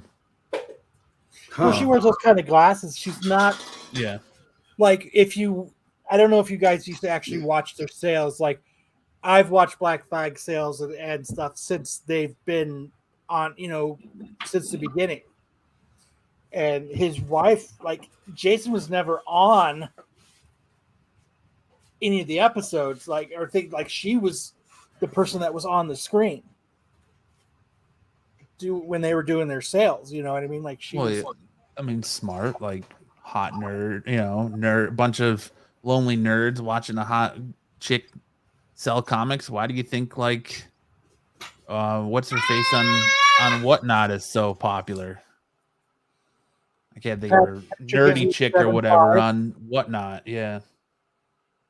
So BK says it's gonna do nothing to Crain. They're soulless like I am. Yeah. It's true. It really is true. Like as long as you give them good covers and great art, like I'll still buy them. Yeah, nobody cares about your personal life. Like there, Patrick nailed it. I was trying to figure out the best way to describe it. And cute librarian thing. All right. Yeah, he said the wife is a solid 7.5. Not bad to be honest. Joe Doolin said 20 years and he still looks like he shops at Hot Topic. Her corners are stuffed. BK says if Crain shows up at NYCC, it'll be interesting. I mean, do you think it's going to be a while before you see him then? Maybe. I mean, I don't know. It could explain why he's been canceling appearances, but I don't know what, like, still. I don't know if he's got lawyers that are telling him not to respond or if he's going to like file like a defamation lawsuit against the dude or what, but like in this instance, I don't know. Do you think the longer he sits, huh? Can you if you stole his wife? No, that's what I'm saying. Like if you stole his wife, then like I say, his silence can go both ways. It means that he's not making comment because he's not feeding into it, but it also makes him look guilty because he's not being like, I didn't do nothing like this, you know. But NYCC is the last big con. There's a lot of money at stake. Yeah, that's true. So hey, I'll tell you this: this keeps us talking about Black Flag. You are correct. It does. I mean, because I'm sitting here like, I don't even care about these people. I'm not a big Clayton Crane fan. I'll be honest. I don't give a shit about Black Flag. But here we are, week after week, saying their names, talking about them. So I guess even it just bad brings drama it just brings PR excitement into the comic book community, I think. Sure. But I mean, it's radio silence, and like Joe says, it's weird. Like, but he doesn't expect to say anything. But it is weird that like nothing came out. Like, no, it's not true. It's on honeymoon right now.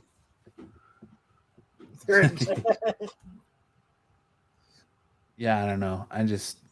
It's all weird. It wasn't me. That would be so awesome if he did that. But okay, so I think we've given Clayton Black Flag, Clayton's wife, new girlfriend, enough attention. Let's move on to I don't even remember the order of the slides anymore to even transition. Oh, that's Kim it. Kardashian in a Marvel movie. Oh boy. Fuck that. I hear Kyle's all about it. Maybe if Kourtney Kardashian was, but not Kim. They're all, and in the words of Mr. McClay over at Beyond Wednesday, they're all burnt. They're fucking burnt. Burnt. But for her to come and say, I will give a shot at acting if I could be in the Marvel movie, fuck off. Well, she's been in movies. She was in a disaster movie, I think, and I mean, she was in a porn. she was in a porn with Ray J. But like, what would she even play? What character could she even fucking play? Herself, like after the Megan Thee Stallion cameo in She-Hulk, I think all bets are off. Like you could just see her show up as herself at some point. Do we need to? We don't need that. No, you don't. I don't think you need to, but I'm just saying it could happen. But I think the general consensus is who wouldn't want to cameo in a Marvel movie at this point? So we could we could spend hours just listing people or be like, they haven't asked me, but I'd love to be in a Marvel movie. It's Sterling Jedi says I'm missing this one. I vote KK and her entire family. Nah. Could you imagine that they the way they could do it was like the whole family is sitting in like their house, and then like Hulk or someone throws a car, and the car comes through the window and kills them all. That I would be down for that. Now I could do that kind of appearance. But other than that, like, no, this is a hard pass. Super hard pass. Squid Game star Lee Jong-shae has been cast in a lead role in Lucasfilm's upcoming series Star Wars: The Acolyte, being developed for Disney Plus. We don't really have anything too monumental, I don't think, released about The Acolyte, unless something came out at D23 today that I'm not aware of. But it's cool that this dude went from a little Korean film that could to getting roles in Star Wars now. Hopefully, I wonder if they're going to make him learn how to speak English, or maybe he already knows how to speak English, or what. So, I mean, like, he was good in Squid Games, but like, is he that good of an actor? I don't know. I haven't seen him in anything other than Squid Games, so I can't really judge. Like, I'm kind of in the fence about him being in something else. All I know is he's gonna get that Disney money now. So, like, what kind of role do you think he would play? He's gonna probably be. He's supposedly in a lead role, so I don't know. I don't even know what The Acolyte's gonna be about. So, it's really hard to, like. This is cool because you're seeing this actor in the phenomenon that Squid Games was. It's newsworthy for that, but really, I don't know much about what The Acolyte's even going to be about. So, she said an alien role. That's possible. With subtitles. With subtitles, there you go. So they have him speak his own language that they have to subtitle, some alien language. Yeah, probably. That wouldn't be too bad. So, I don't know. Yeah, we'll see them. Yeah, we'll see. Moving on. Jaws has a strange connection to a real-life murder case. This is crazy when I read this. This is super crazy. And it's crazy that it involves Joe Hill as well. Like, super crazy. I mean, yeah, go ahead. No, go ahead. What were you going to say? Like, you mentioned a crazy part that was kind of mind-blowing, actually. Yeah, so basically during the time that Jaws was being filmed in Martha's Vineyard, there was a woman who was killed, and a teenage girl was walking her dog and found the woman's body in the dunes a mile east of Race Point, a mile east of where they were shooting the film. And basically her body was found naked and mutilated. Her hands were cut off. And so, and they think to make it so she couldn't be identified, and her head was actually cut off and placed on her folded up clothes. this is an unsolved case. They still don't know who she is. They just call her. They refer to her as the Lady of the Dunes. They still have not identified her to this point, but it talks about in the article about how Joe Hill and his dad are both huge true crimes fans, and that he said they did a artist rendering of what they thought she looked like and stuff. And there's actually a scene they said that Joe Hill said in Jaws that a woman matching the description and who looks identical to the sketch appears in 54-minute at the 54-minute mark in Jaws. She's a blink and you miss it cameo, but she's wearing a blue headband, and it's the same blue headband that was found, that the woman's head was found sitting on top of her folded clothes when her body was found. So it's just super crazy that like this, and he's tried to help police figure this out and giving this information up, and the police are saying that they don't have it's hard to confirm who she is because, like I said, it's in a blink and you miss it cameo. The casting director and the people who got all the extras are all dead, so it's pretty much still all these years gone unsolved. So let me see if I could find that 54-minute mark. The casting director, Sherry Rhodes, died in 2009, so they don't know who the extra is. They can't get names, none of that information. And if you listen to an old episode of Absolute Geek, we actually had a guy who plays isn't he the little boy that dies right off the rip that gets eaten by the shark? Or he's in there next to the little boy that dies, something like that.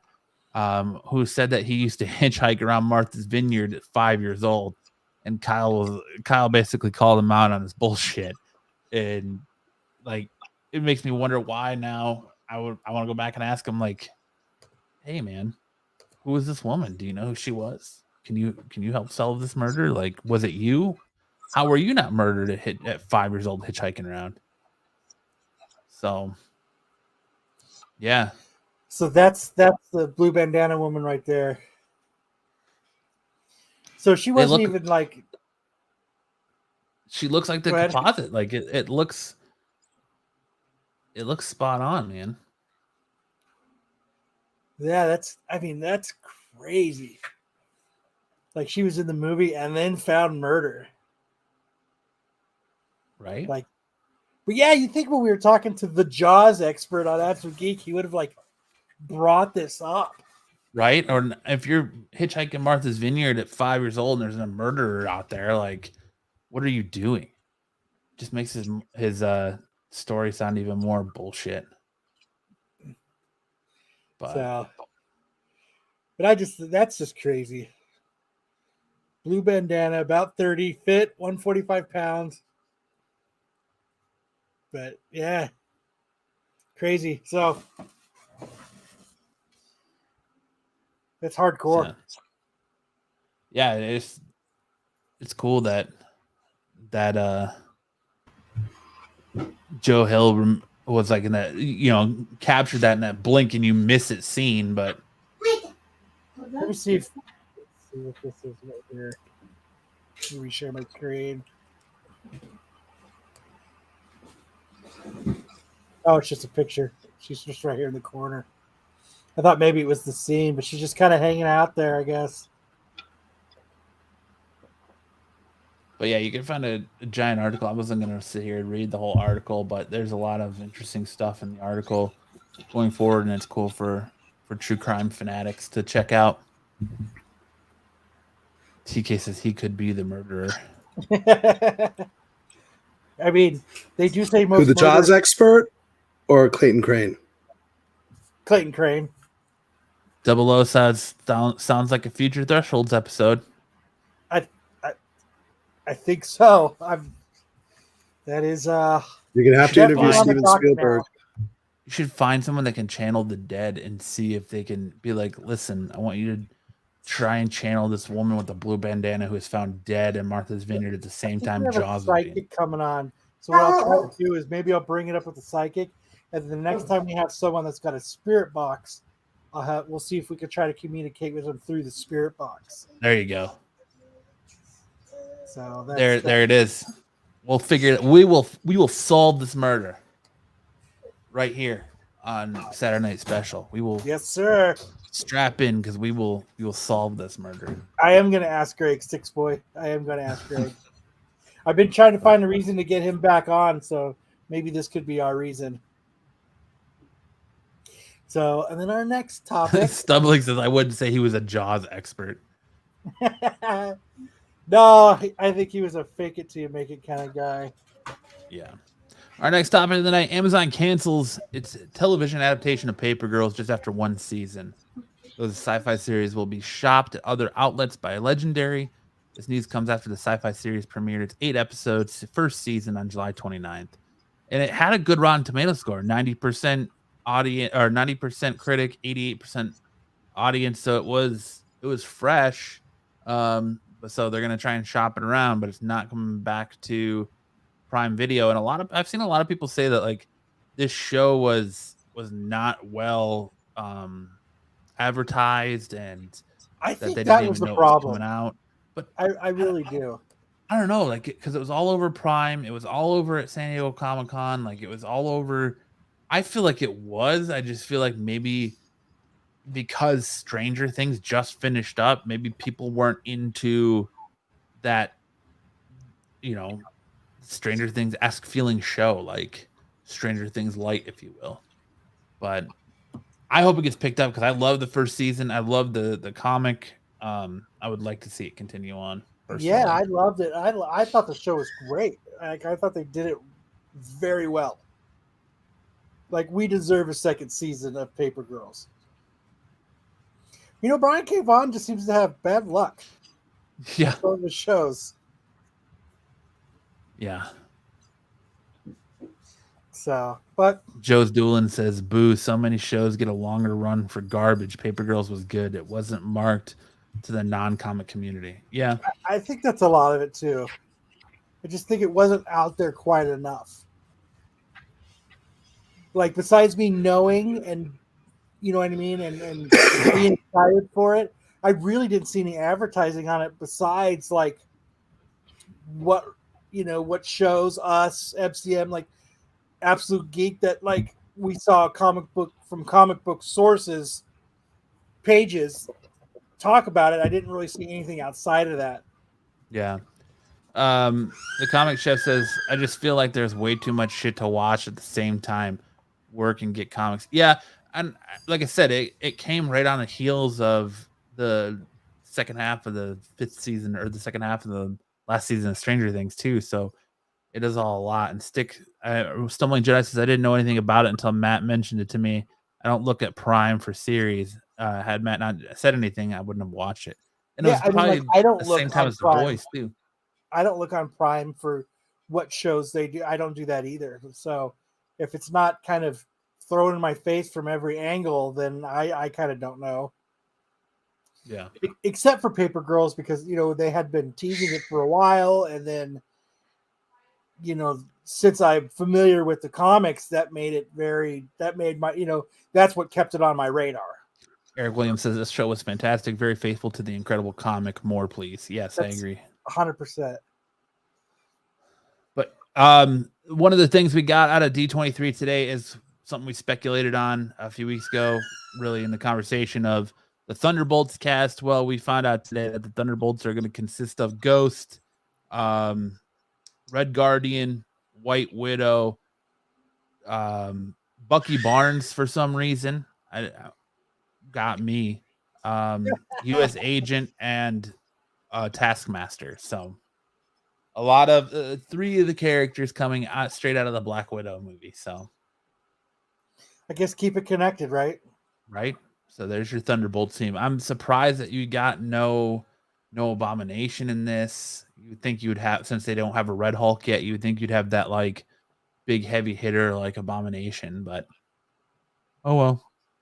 Hopefully they make some changes to Taskmaster too. But yes, I agree. What First Girl? That's what's her face from Seinfeld's character. I can't think of what her name. What's her name in the MCU ish? Do you know? Madam Hydra. Is it Madam Hydra? That was something else. The Contessa. Yeah, Madam Yeah. Hydra. So there you go with Thunderbolts news. That's going to be a movie. Yeah, it's the Thunderbolts movie. Meh. So Oh, like Wait, I just movie or started watching TV show? Morbius today. it is a movie. It is a movie. Okay. Yeah, it'll be a movie, and I'm totally on board for it because I'm down to see anything else with Florence Pugh in it. Right. There you go. Double O's got it. Yeah, Valentina Allegra de Fontaine. Oh, I use Allegra. AKA. But Bucky does Madam seem out Hydra. of place. Sticks like yeah, exactly. But you're keeping characters that you're familiar with. Yes. True. That's a deep cut too. Back to Ant-Man 2 to go with Ghost. Like that's a real deep cut. But Same thing. yeah. It's a character that people are familiar with. And then we're gonna roll it over to Ish to get some Star Trek news. Yes, they had Star Trek Day 2 days ago, and one of the announcements, they showed a teaser clip, so not like a trailer. They just showed like an entire scene clip from season 2 of Strange New Worlds, and then announced that Carol Kane has been added to the cast as the new chief engineer. I got this little pulled up here in case you guys are wondering who Carol Kane is. She is I'm sorry? She's in The Princess Bride. She's in License to Drive, right? Yeah, License to Drive, Princess Bride. She was on that show Unbreakable, Kimmy Schmidt. I guess she won 2 Emmy Awards for that. She has an Oscar nomination. She was in Annie Hall. That's who she is. She's the old woman in the Unbreakable Kimmy Schmidt. Yeah. The like and old, then, of like, course, very well pothead. known for her character in Taxi as Andy Kaufman's wife, Latka Gravis's wife. She truly has aged well. So, yeah, she's 70 years old, and she's now joining the crew of the USS Enterprise as chief engineer. So my first reaction, I guess I have to admit, was ageism, because I'm like, what the fuck is a 70-year-old going to do on a crew? But hey, it's the future. It's Star Trek. So, of course, she's going to have it going on, even at age 70. She's going to know her shit. Though apparently they're going to be replacing the engineer every year until we get to Scotty at some point. So, I guess she's going to die or something. She's not going to make it to next season. I still think her best role is Crystal's wife in The Princess Bride. Princess Bride, yeah. I mean, we'll see if she's bringing, comedy to the show or she's bringing grandma vibe. We'll see. Dude, she looks pretty good for 70. Sure. This picture is very flattering of her because if you look at her in Kimmy Let's hope she Schmidt, still could act definitely- good. I'm trying to find more recent pictures. She brings ancient technology to the future. But, if William Shatner could go into space at age 96, then there's no reason a 70-year-old can be chief engineer of the starship. So there you go. I mean, that's a lot of pressure for a 70-year-old, though, to be the chief engineer of a starship. Well, I imagine she's probably got some experience, and she's like, I can handle this. Stick Boy has a question for you. Ish. You think Uhura Uhura is in this? But her illness kept her out of Uhura this. is a main character in the show, so You're right. Keep her away from Clayton Crane. That's right. yeah. Unless Six Boy is referring to the actress Nichelle Nichols. I think he's referring And to I believe the actress. Yeah, so she actually was supposed to show up as Uhura's grandma in a cameo, but then she passed away. Damn, she is 70 years old. That's crazy. Yeah. That's what I'm hearing. Yeah, and even in the grandma. description says highly educated, highly intelligent. She'll be the new senior engineer officer who suffers no fools. So we can probably expect some like sarcasm, some shoot downs, verbal ones. So you excited to see Carol Kane in here? I guess I'm I'm curious to see what they'll do. Like, it was kind of like weird news. I was like, okay, Carol Kane. I mean, So, she's in some that's epic it for that. shit, And though. then she has been, yeah. Dude, I had a way better Star Trek cover than that. Yeah, you did. So IDW Comics just celebrated their 400th issue of Star Trek. I think it's So still a year ago. I don't know when they started printing Star Trek, but they made it 400 issues in. That's a cool cover. There you go.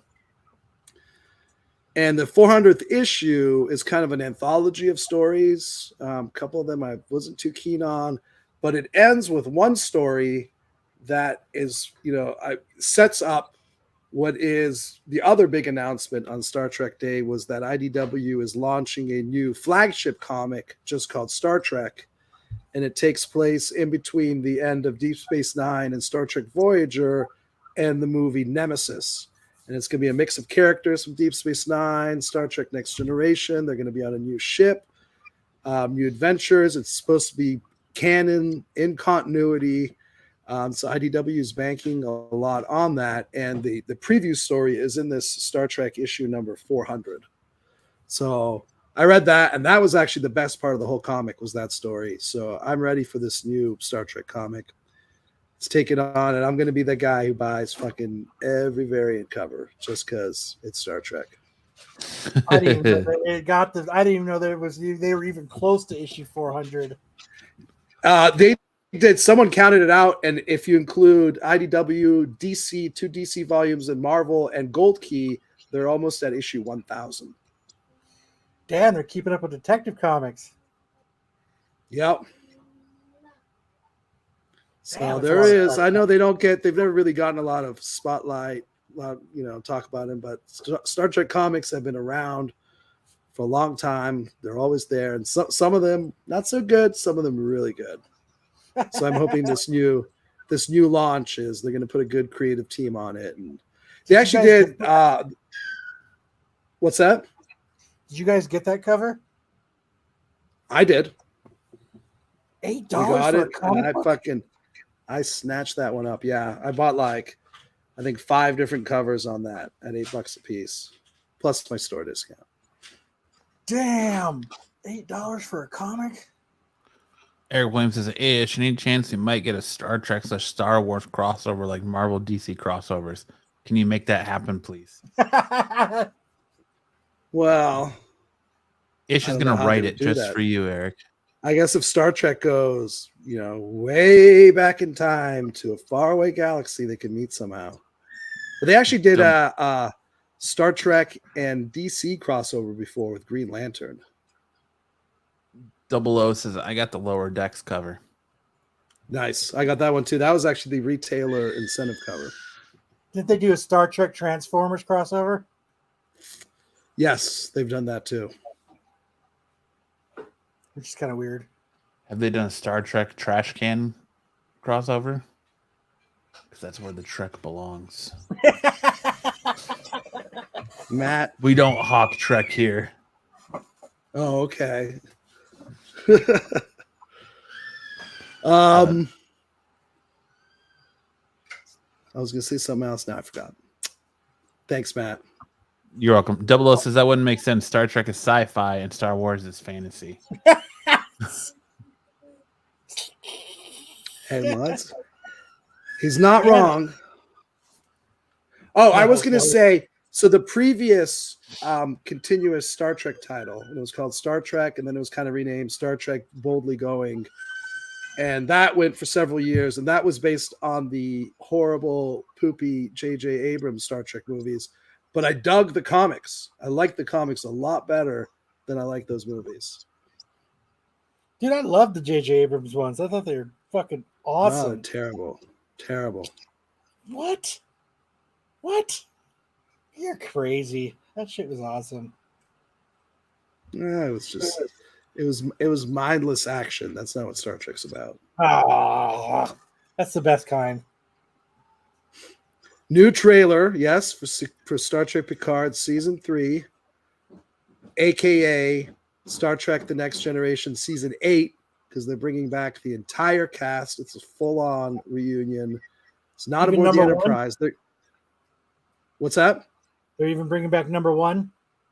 They're bringing out number 1, number 2, number 3, number 4. Worf's going to be there. Worf's going to be there. They show him in the Yeah, trailer. He's got a big old gray beard. Worf, Geordi, he's got like these like crazy like golden eyes now since he doesn't wear the visor anymore. Dr. Crusher, Troy, no Data, because obviously, spoiler alert, Data died in season 1 of Picard. Like, he died in Nemesis, and then they made for sure he was dead in season 1 of Picard. And then they're not bringing back Wesley Crusher. But that's it. So otherwise, that's, if you're a Star Trek The Next Gen fan, this is exciting news, and this is definitely going to be the send-off. Is Geordi gonna tell us that we don't have to take his word for it and then read us a book? Yes, he will. Hopefully they do The rainbow another will appear. Sherlock There shall be Holmes episode. butterflies in the sky. But did you know that they? And then the other good thing about this trailer is not just the Next Gen reunion. It actually takes place in space aboard a spaceship, unlike season 2, which had absolutely nothing to do with space or spaceships, and it was fucking terrible. So I'm glad they're doing this, because if that whole Next Generation Captain Picard storyline ended with season 2, that would have been like, oh my God, like that was just the worst ever. So I think they figured out, they fired Mark Bernardin, the head writer, and then figured out we got to actually make Star Trek again. And this seems like it's going to be a pretty cool send-off for that whole generation. As long as the Borg show up. Well, we'll see. I don't know if it's going to be Borg involved, because we had Borg in season 2, and Borg are now the friends of the Federation. So, Damn it. Yes, Star Trek it's makes me fucking- very Borg as well. You've been assimilated, Matt. That's why. You were assimilated by the Borg. Well, now that half the chat's been put to sleep with Star Trek talk, let's get into a little bit of the, Hey, the now. best and worst comics of the week, or covers of the week.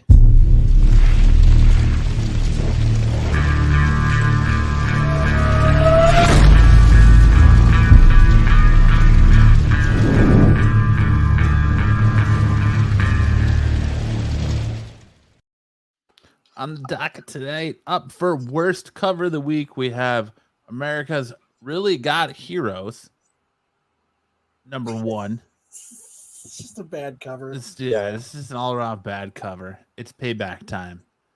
And then we also got Batman, a new issue of Batman. Just something about this cover was just not good. I don't know. I think it's the aesthetic that you can see his pupil behind the cowl. It's just, what is he? Is he dodging like a fireball? Like, it's just not a. As far as Batman covers goes, it's just not a very. I'm not sure where Jorge was trying to get at with this cover. Yeah. It's just one of those misses, those rare misses. But and of course we got 007, Ian Fleming's 007 James Bond, number 2. Wait, you're listening to this as worst of the week? Yeah, it's worst No. cover. Just because That's it's great. 007, it automatically gets on the list as horrible cover of No, the week. fuck that. I like it. It's got that pulp novel Ian Fleming look to it. So that I only put it on there just to fuck with you, Ish. yeah, that got put on the worst just to troll You did. I'm fucking raging mad now. He's pal. triggered. He's triggered now. Ugh. And then we also got Fearless Dawn, number 1. I just like the chick in this cover looks good, but everything else is just not. It's subpar. What's this alien doing with like an M1 Grand down here, man? Like, what are you gonna do with that gun? Honestly, Right? it's just, What store ordered this comic? who Yeah, That's knows? what I'd like to know. Yeah, probably none. Because you know how many issues we ordered of this? None. None. 000. Yeah. I bet you Midtown probably has some. So Yep. That Batman cover is Marco when they run out of nachos and ranch because he doesn't go to the salad bar. right. Or it's and then me for when best Kyle trolls James Bond. Yeah, for best cover of the week, we have a variant for Alien #1 from Dude, Marvel that's that came out sick. this week. That is a super sick Alien Dude, that cover. wrench coming out of his mouth is dope. Yeah, and then we So also that's got the Diamond 40th anniversary exclusive cover. Yes, I think it's awesome. Because That the is a B sick cover, variant yeah. was similar, but it had like more hatching and stuff in the background, whereas the Diamond one was completely virgin with like the white background. They only made 3,000 of those. Well, do you know what the back looked like of this? Because I imagine that this cover, since it's such a white cover, that it's actually it's probably hard to find a really nice white cover for this. Just from the backs of the books. Yeah, I know what you're saying. You know what? We got all our copies were actually really nice. We didn't get none were like had that kind of ink rub off that you see a lot on white. So either we were lucky or they just did a good job because they only made 3,000 of these. So How many of those did you get? we got 5 of them. I'm sure they sold quick, right? where they Not as quick as I thought. I thought people would jump all over these, but they eventually sold. sold. Were you selling them for the $4.99? Like it wasn't. It didn't feel like speculators were coming to buy them. It was just fans who were like, "Oh wow, this one's awesome. I want this one." It looks like, I mean, even Patrick said his didn't get collar rub. So, I mean, maybe they've learned from past issues. Not, they've worked around it now. Sure. Or I think it's just the fact that this was part of the Diamond 40th anniversary line, that they actually paid attention to the process, or made sure and quality control. 300 printed or 3,000. Correct. That's cool. How much is that going for? How much did you sell that for in your shop? That's cover price. Really? There was only 3,000. If I go in, going for $4.99.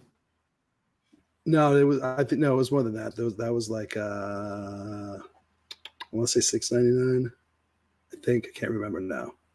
If I go in on Monday and there's like one still sitting on the rack, I'm probably gonna bag and board it and mark it up. But otherwise, yeah, we just put them out at cover price.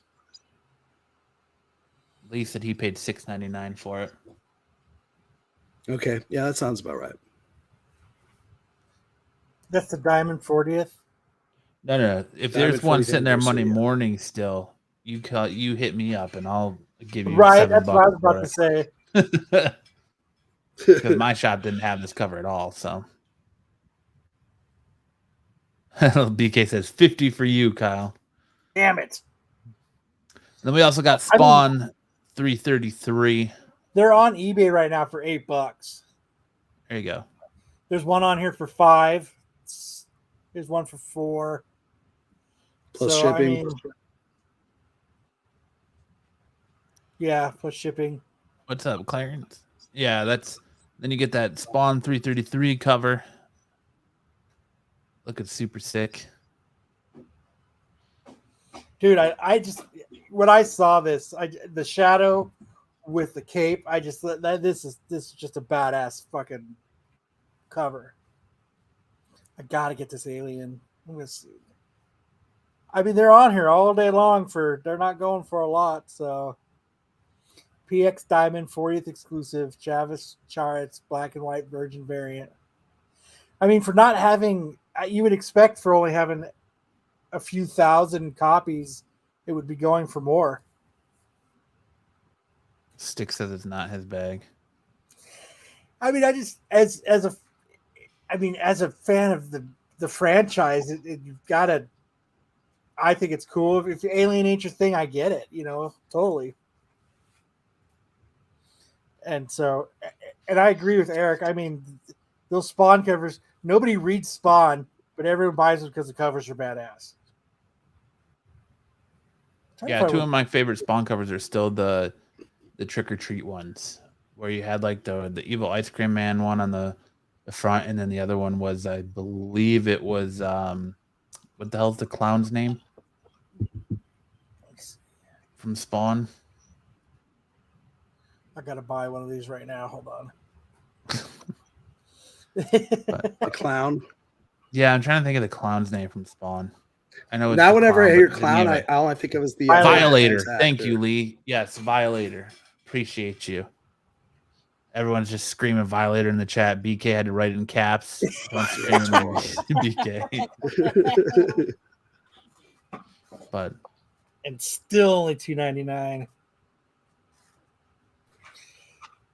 so what's this about, Kyle? So this is, I don't know, I'll probably bring up the article so we can go through their top 10. But CBR did a top 10 of where the villain is the best character. And I just wanted to bring this up as we go through this top 10, if we could actually make a better top 10, or if they should be switched around, or is there other villains that actually should be on the top 10 that aren't. So let me actually bring up that article real quick. Did I post a link to it? Of course not. Stupid Kyle. Let me bring up the link really quick. So we're talking about something like Star Wars, where the best character is the villain? This was like an overall thing. It was kind of from everywhere. Let me bring it up real quick. Let me bring up the link. God damn it. While Kyle's doing that, I want to take a moment to shout out the chat for being fabulous tonight. Stick Boys, BK, who else? Eric Williams, Hartman, Lee Rogers, Patrick, Joe's Doolin, TK, everybody in the chat, Double O. You guys have been fantastic tonight. Fantastic as always. Love seeing you guys spending your Saturday night with us. Definitely appreciate you tuning into the show. You got to dig through the chat now to find. Trying to buy you time, Kyle. I appreciate it. I got it right here. Let me drag it over to the screen number 3. Hartman's mom was in here earlier. Appreciate Hartman's mom. I hear she's a big Kyle fan. Everybody's a big Kyle fan, except for Darth because he's a Matt fan. Yeah, he likes Kyle too. Did you find it, Kyle? Because I got it if you didn't. I have it up. I'm going to share my screen right now.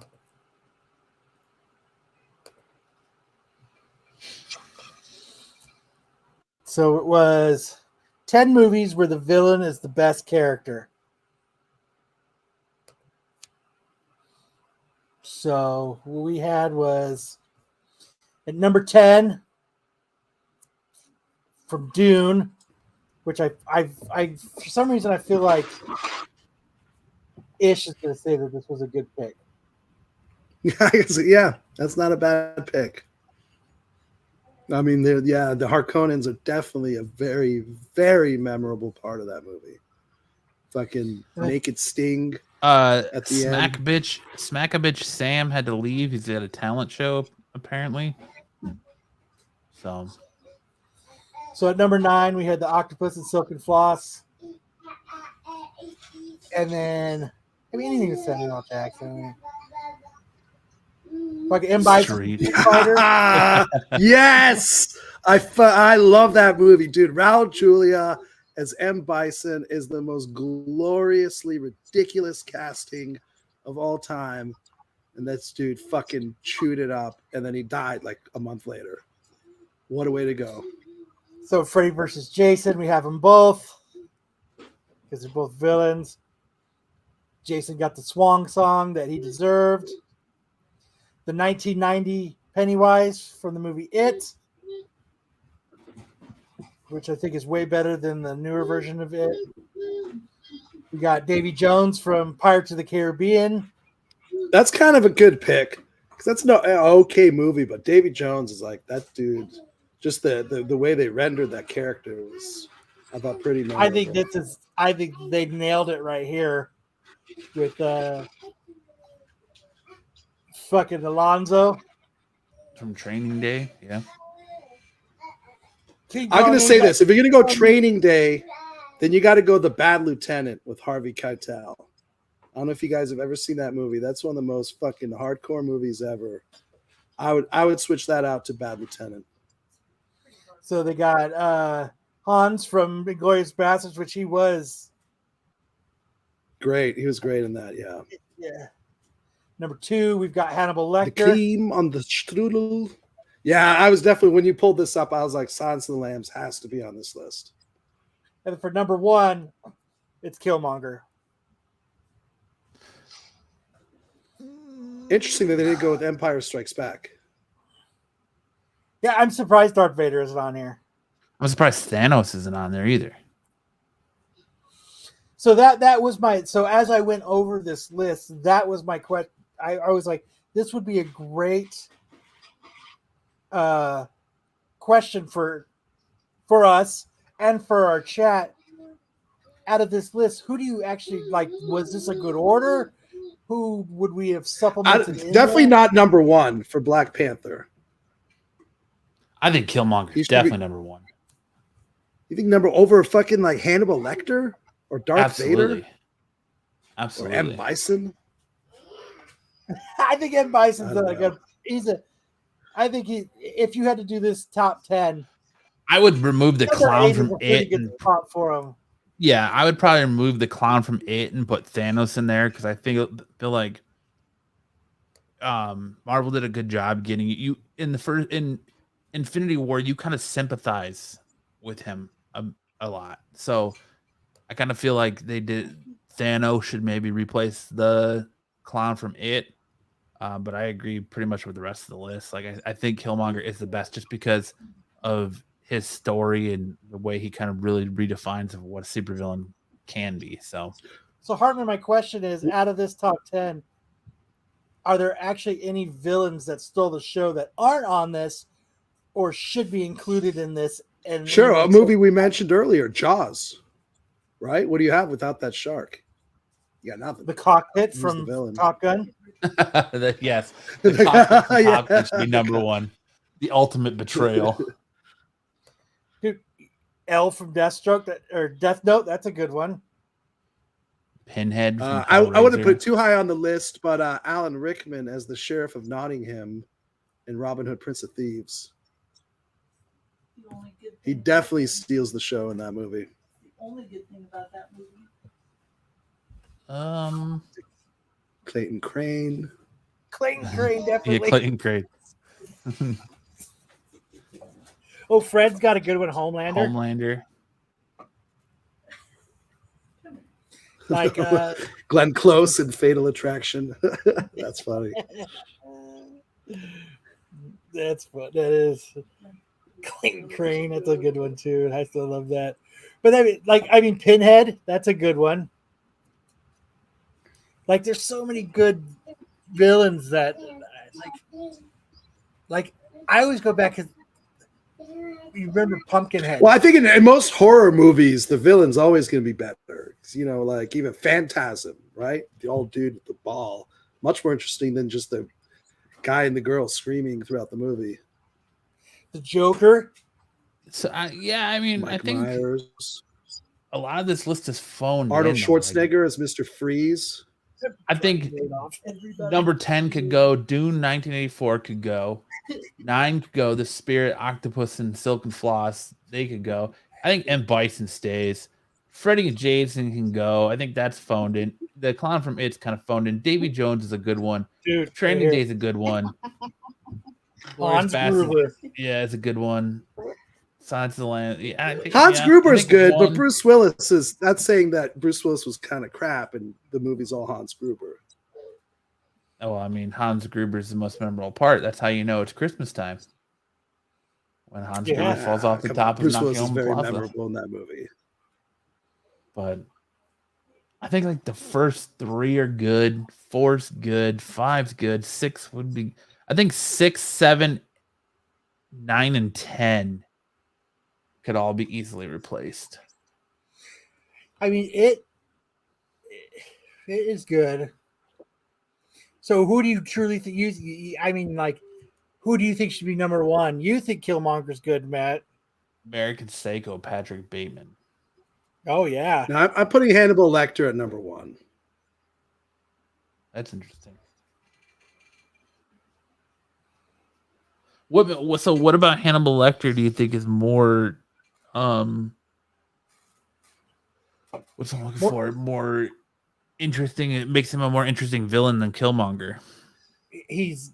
I mean, if you count it, he's not really in that much of Silence of the Lambs, just a couple minutes. But every time he shows up on screen, he absolutely dominates the movie because he's psychological. He's you know what I mean. You don't know if he's telling the truth. You don't know if he's leading you in the right direction. You don't know. He's crazy. Yeah, he's like this, puppet master. And then it's just Anthony Hopkins' performance is just fucking legendary. That's going to go down in time as like an all-time performance. Joe Doolin is pulling some great ones. Yeah, Max Cady and Cape Fear. Macaulay Culkin, the good son. But what was the criteria here that the villain is the best part of the movie? Was that the wording? It's more of a. Yeah, the villain is the best character in the movie. Yeah.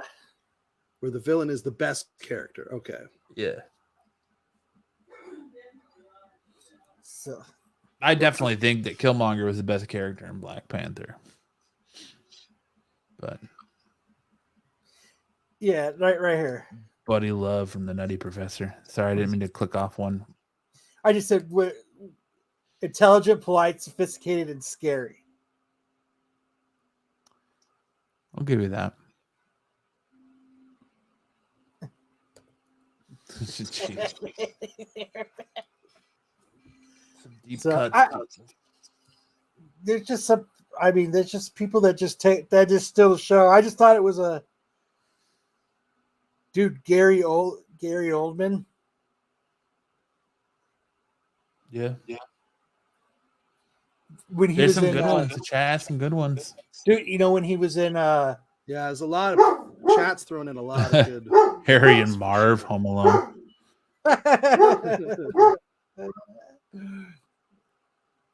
I just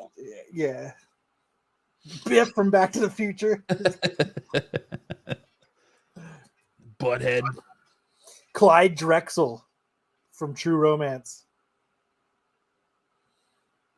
This motherfucker thinks it's White Boy Day. Is it White Boy Day? No, man, it ain't White Boy Day. But I just thought that was a kind of a cool little.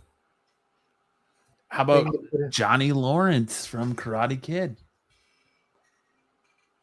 Sweep the leg. Yep. No way, because Mr. Miyagi is the best character in that. He's not the bad guy, though. Yeah, but I'm saying the villain. Johnny Lawrence isn't even really the bad guy of Karate Kid. Daniel Mr. LaRusso is. Miyagi. Come on, I'm not. Daniel LaRusso is still his own worst enemy. LeBron James. Yep. LeBron James. How about That's Drago awesome. in Rocky 4? Oh, yeah. That's a good one. I saw to bring up LeBron James for a minute because I know Kyle likes the NBA. I saw a meme the other day that said Michael Jordan was the best player of his era, the best team of his era with the Chicago Bulls. Kobe Bryant, best team of his era. The best team of his era are the Los Angeles Lakers.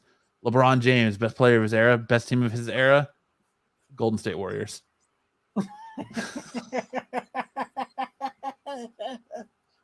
Oh, shit.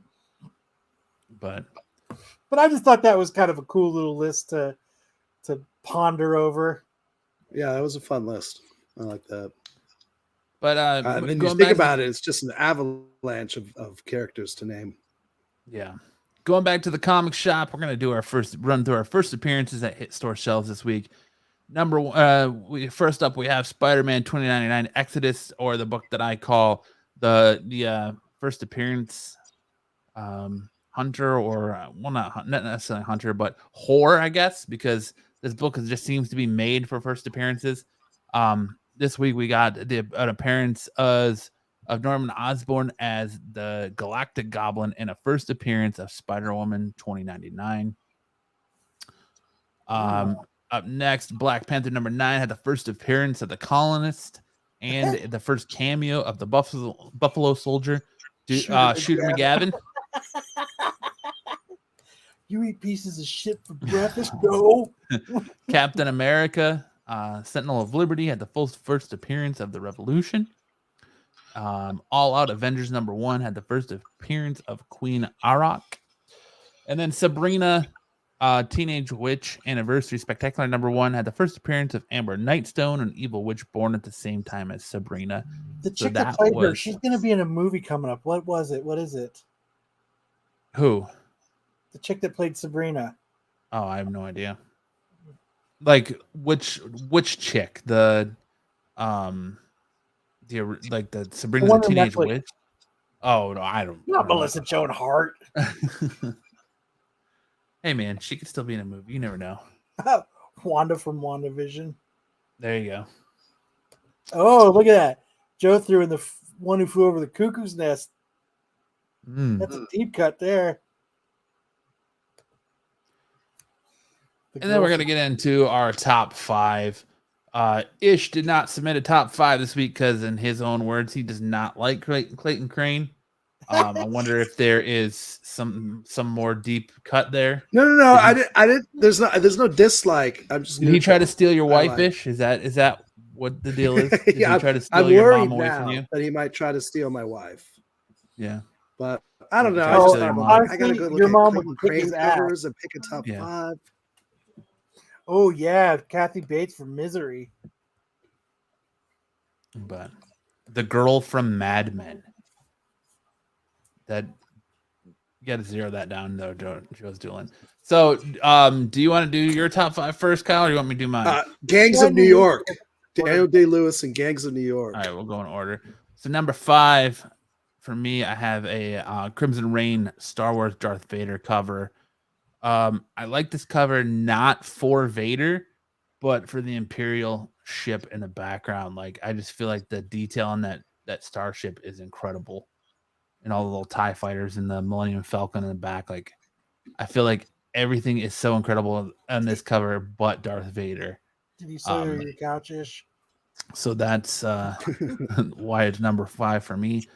Number 4 is I this dig the little Wolverine. Star Destroyers in the bottom corner. Those are really cool, just sitting there. at a Yeah. distance. Just like I said, everything in the background of this cover is so good, and Darth Vader's just kind of like whatever. I think his helmet looks weird to me. I don't know what it is, but it looks like he's like it almost looks like a little kid smashing their face up against like a glass window. Looks just very like compressed to me. I don't know what it is. Number 4 is this Todd McFarlane Wolverine homage. I just love the detail on Wolverine's face and the venom in the claws. And just look at the detail on those claws, man. Like it's just so well done. Like I said, regardless of his status of liking to steal dudes' wives, he's a fucking incredible artist. Oh yeah. Number 3 is Silver Surfer Reborn #1. Like the Silver Surfer looks a little weird. It's still really good detail, but that Galactus in the background, man. The Galactus in the background is just absolutely Steals stunning. the show. It's the villain Yeah. that steals the show. Yeah. Number 2 for me is this Punisher cover from when he had the Iron Man armor with Baron Zemo. That is an absolute beautiful cover. Just the detail in it. Right there. Vader looking into space, thinking about whose wife to steal. Yeah. And then number 1 for me, of course, is the Carnage USA cover. It's just that iconic cover, his flag work. Yeah. So that is my Clayton Crane top 5 list. Nice. Then we're gonna roll into Kyle's at number 5. Dude, that Wolverine cover's dope. Fire, motherfuckers on fire. Wolverine's still ready to pounce. Look at how small and tiny his look how long his waist is, dude. It's because he's fucking ripped. He's got a 10-pack. Dude, I don't it's know. still badass. It is badass, but I'm just saying, Wolverine just looks like he's like Stretch Armstrong there, man. Just So number 4. Dude, the Superior Spider-Man cover or Superior Carnage. I just love this. It's fucking badass. I thought I picked a better picture, but I guess I did not. But I just think this is just they're just peeling them away, and I just think it's awesome. Dude. And once ago, it comes to the fucking detail. And that's really what makes these Clayton Crane covers pop. Dude, just like that in the Chain, Infinity Gauntlet. It just I just the detail he puts into it, it's just badass. Yeah, that Infinity Gauntlet is spectacular. It is. Number 2, dude, it's hard to pass up Skull covers. It is, and this one was super badass. Stick Boy wants to know what issue this is. I don't know. I just thought it was a bad cover. Here, I'll look it up right now. But number 2, you had the Venom 21. I think this was a B cover, wasn't it? Yeah. Skull cover, badass cover. Like a And then variant, number yeah. 1. And I'm pretty sure I have. I think Michael Stout actually sent me this cover. R.I.P. Yes, sir. But I mean, that's just, it's got Kylo Ren, and I try to get everything with Kylo Ren. Because I just think he's a badass character. If it's just to have Darth Vader behind him, have Pops behind, you know what I mean? It's just killer. Still looks like he's got a smush in face, even right there. Dude, those are called reflections. Reflections of the wife he tried to steal. Yes, sir. Let's see if I can find it. Lee Rogers says, I love that skull cover. It is badass, super badass cover, man. It really is. It's those are all really, really good covers you guys showed. Proves I guess how he's pulling in, snatching that pussy. Yeah, see, Eric said it, Vader's helmet looks too shallow again on Kylo. Exactly. That's what I'm saying. So that it's Cosmic Ghost Rider destroys the Marvel history #1. Okay, Boomer. Who's a Boomer? Who said anything about Boomer? Damn. Matt got the Boomer comment. I didn't. I just saw it. I just said, okay, Boomer. I don't know. But there you go. Top 5 Clayton Crane covers. That takes us into the topic everyone was screaming for. Oh, the Kylo Ren skit. Oh, the Kylo Ren skit. Okay. But the topic everyone was looking for, screaming for at the top of their lungs. It's time for Movie World.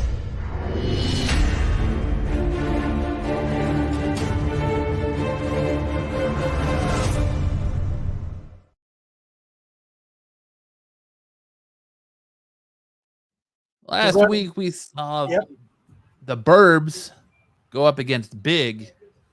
And what happened, Kyle? Against popular belief and thought, the chat voted for Big. And I do not know how. So this week we're doing Dragnet versus Big. And I'm going to have to say Dragnet kills Big. What do you guys still go Big. Damn. Still got to go Big. I'm going with Dragnet. Oh, we got 2 for Dragnet. We got 2 for Big. Sticks Boy still voting for the Burbs, which I agree with Sticks Boy. But anyone else? Dragnet. So we got 3 for Dragnet. Dragnet. There's 3 Dragnet. Come on, Dragnet. Like Dragnet's Your mom. We got another Dragnet one for Big. Or Big. They're at a tie. Dragnet's just a great movie. It's a rendition of it. Dan Aykroyd and Tom Hanks. Both Stumbling says the Burbs. You're out of here, Stumbling. Your mom, Joe who's not in the Big. chat, picks Big. Damn. So Big is Your now mom in picked the Big lead. too. So Big it is. Big's still going. Damn. Eric Williamson didn't pick Dragnet. You should kick him out of the chat. Claire says Big. Damn it. Someone Damn said it. Dragnet again. Turner. Eric Hoover. Williams says big. Epic Evans says big. Yep. Joe Doolin said trying I'd to vote take Turner twi- vote Hooch over twice here. Dragnet. I almost did that. Oh, we got Dragnet and we got Dragnet. I still think Big's got it. Big. I think Dragnet's Adam does Dragnet. TK TK. Dragnet's coming back. I think Pretty Dragnet's even. I'm pretty sure Dragnet's in the lead now. Oh, hands down, Big. You can't vote twice. Dragnet. Yeah, Tyson says the Burbs was Rob, but I'll have to say Dragnet.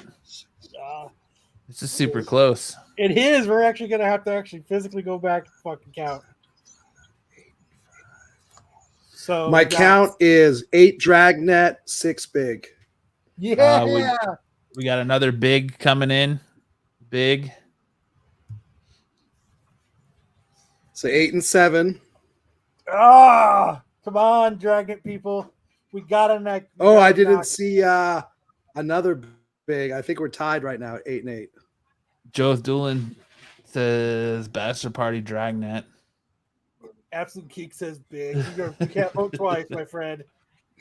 Yeah, all right. We're at a tie here. Or Adam says Big. Made it Damn, he in changed favor his of Big. vote. DeMar votes for big. Oh, he's 57. I got it. I thought he was voting for Dragon. Okay, so what are we at now? I think Big's I got think it. we're at Big. 9. Big, Hartman says 8 Big. Dragnet. Did Hartman vote twice? I'm not seeing a second vote from Hartman. I think that's his first vote. So what are we at now? I think 10 to 8 in favor of Big. Damn it. Okay, so Come on, Dragnet fans. The no, fucking pagan Dragnet- dance. Don't forget the pagan dance. And the Virgin Connie Swain. He's only 40% present tonight. What a dick. All right, so I guess Sam Sneak says Big. I guess Big's taking the lead. I guess Big wins. Big All over right, Dragnet. dude, I'm gonna have to find a good movie that's gonna overturn Big. Looks like Ish is recounting the votes. Good. Ish is calling for a recount. So it looks like Big stays on the board for yet another week. Hartman says 3 ninjas. 3 ninjas. I'm gonna have to pick a better Forrest movie. Gump. Gonna have to Something pick a better movie to Lee Rogers said I'd vote Turner Hooch over Big. Stumbling to stop or my mom will shoot. So Big wins again. Yeah, it looks like it's Big. 12 to 8 for Big. Big is on a roll. Damn it. Oh, wait. I didn't count us. So Dragnet. 9, 10. So 13 to 10. In So favor of close. Big. Yeah. Yeah. All right, next week's getting a movie that's gonna blow Big down. It's gonna take it down. Does it have to be a That's Tom it. Hanks movie? Is that what the criteria is? Well, yeah, for right now. Okay. Yeah, there's some easy picks. Just go with Forrest Gump. It'll blow Big out of the water. Come on. You've never even seen Big, so shut your mouth, old man. Called out. Oh shit. Big is a classic movie. Very good movie. Okay, it's So not like a big definitely for it. next week I'll have to put something up that's gonna blow Big away. So Forrest Gump. Rodney, if you're still listening, hit me up about that Batman Adventures 12 book. And I think that's it. Big wins. That Got is it in the it, show, yes. right? Big win holds on for another week. Sam was so quick to get out of here. He didn't give us any dodgeball updates. They play with foam balls. Real The men Burbs use lost to big. rubber balls. Low. The Burbs lost to big. So the Burbs beat Tremors, but then lost to big. So Rubber balls. thank you, Lee, for hanging out. Thank you, everybody in the chat, for hanging out. Yeah, Eric, I got you, bro. I'm just waiting to whenever I find my way up to Ish's store because I live in the West Valley and he's got to be in Scottsdale. So maybe I'll just mail it to him. Fuck it. But Hey, if we have one of those alien covers left, that'll be your incentive to come. I'll put there it you go. aside for you. There's my incentive. Cover price. But that'll do it. Another episode of Saturday Night Special in the books. I want to thank everyone so much for hanging out tonight. Thanks for everyone's input in the chat and being awesome as always. Guys, I hope we had a great time tonight. Again, thank you for being fire in the chat. Make sure you check out all the great programming on Rennavision as well as over on the Absolute Geek channel. Make sure you check out the Star Wars guys tomorrow night. I'm sure they're going to have lots of good stuff for Star Wars that came out from D23. Probably give you more insight on Acolyte than we could. As always, make sure to check out the Marco and the boys on the Tack Show on Wednesdays. The best damn Wednesday night programming on any channel on YouTube. I don't care what anyone says. Skewed tier list in history. Yeah, you can all tune in and listen to Marco complain about the tier list as he tries to defend it the entire time and then just talk about how shit it is. And tell you stories about how he doesn't eat at salad bars. So, but thank you, everybody. Absolutely, have a great night and a good rest of your weekend. Yeah, and on your way out, if you haven't already done so, make sure to hit that like button. We got, we've had up to 30 people in the chat tonight, only 4 likes. Let's make sure to hit that like button. Let's make sure to subscribe to both Absolute Geek and Rennavision if you haven't already done so. If this is your first time finding us. And on that note, have a great. Oh, and remember, we've got really cool shirts on the Rennavision Teespring. Buy our merch. Buy our merch. Helps the channel, helps us make content. Blah blah blah. But we got to. I love I'm sporting my Rennavision shirt today. I got my Saturday Night Special shirt also today. There's 2 different designs for the Saturday Night Special, so check them out. And that's it. Like, subscribe, and we're Keep on trekking. Keep on trekking. And we'll see you guys next Saturday with an all-new episode of Saturday Night Special. Keep it sleazy.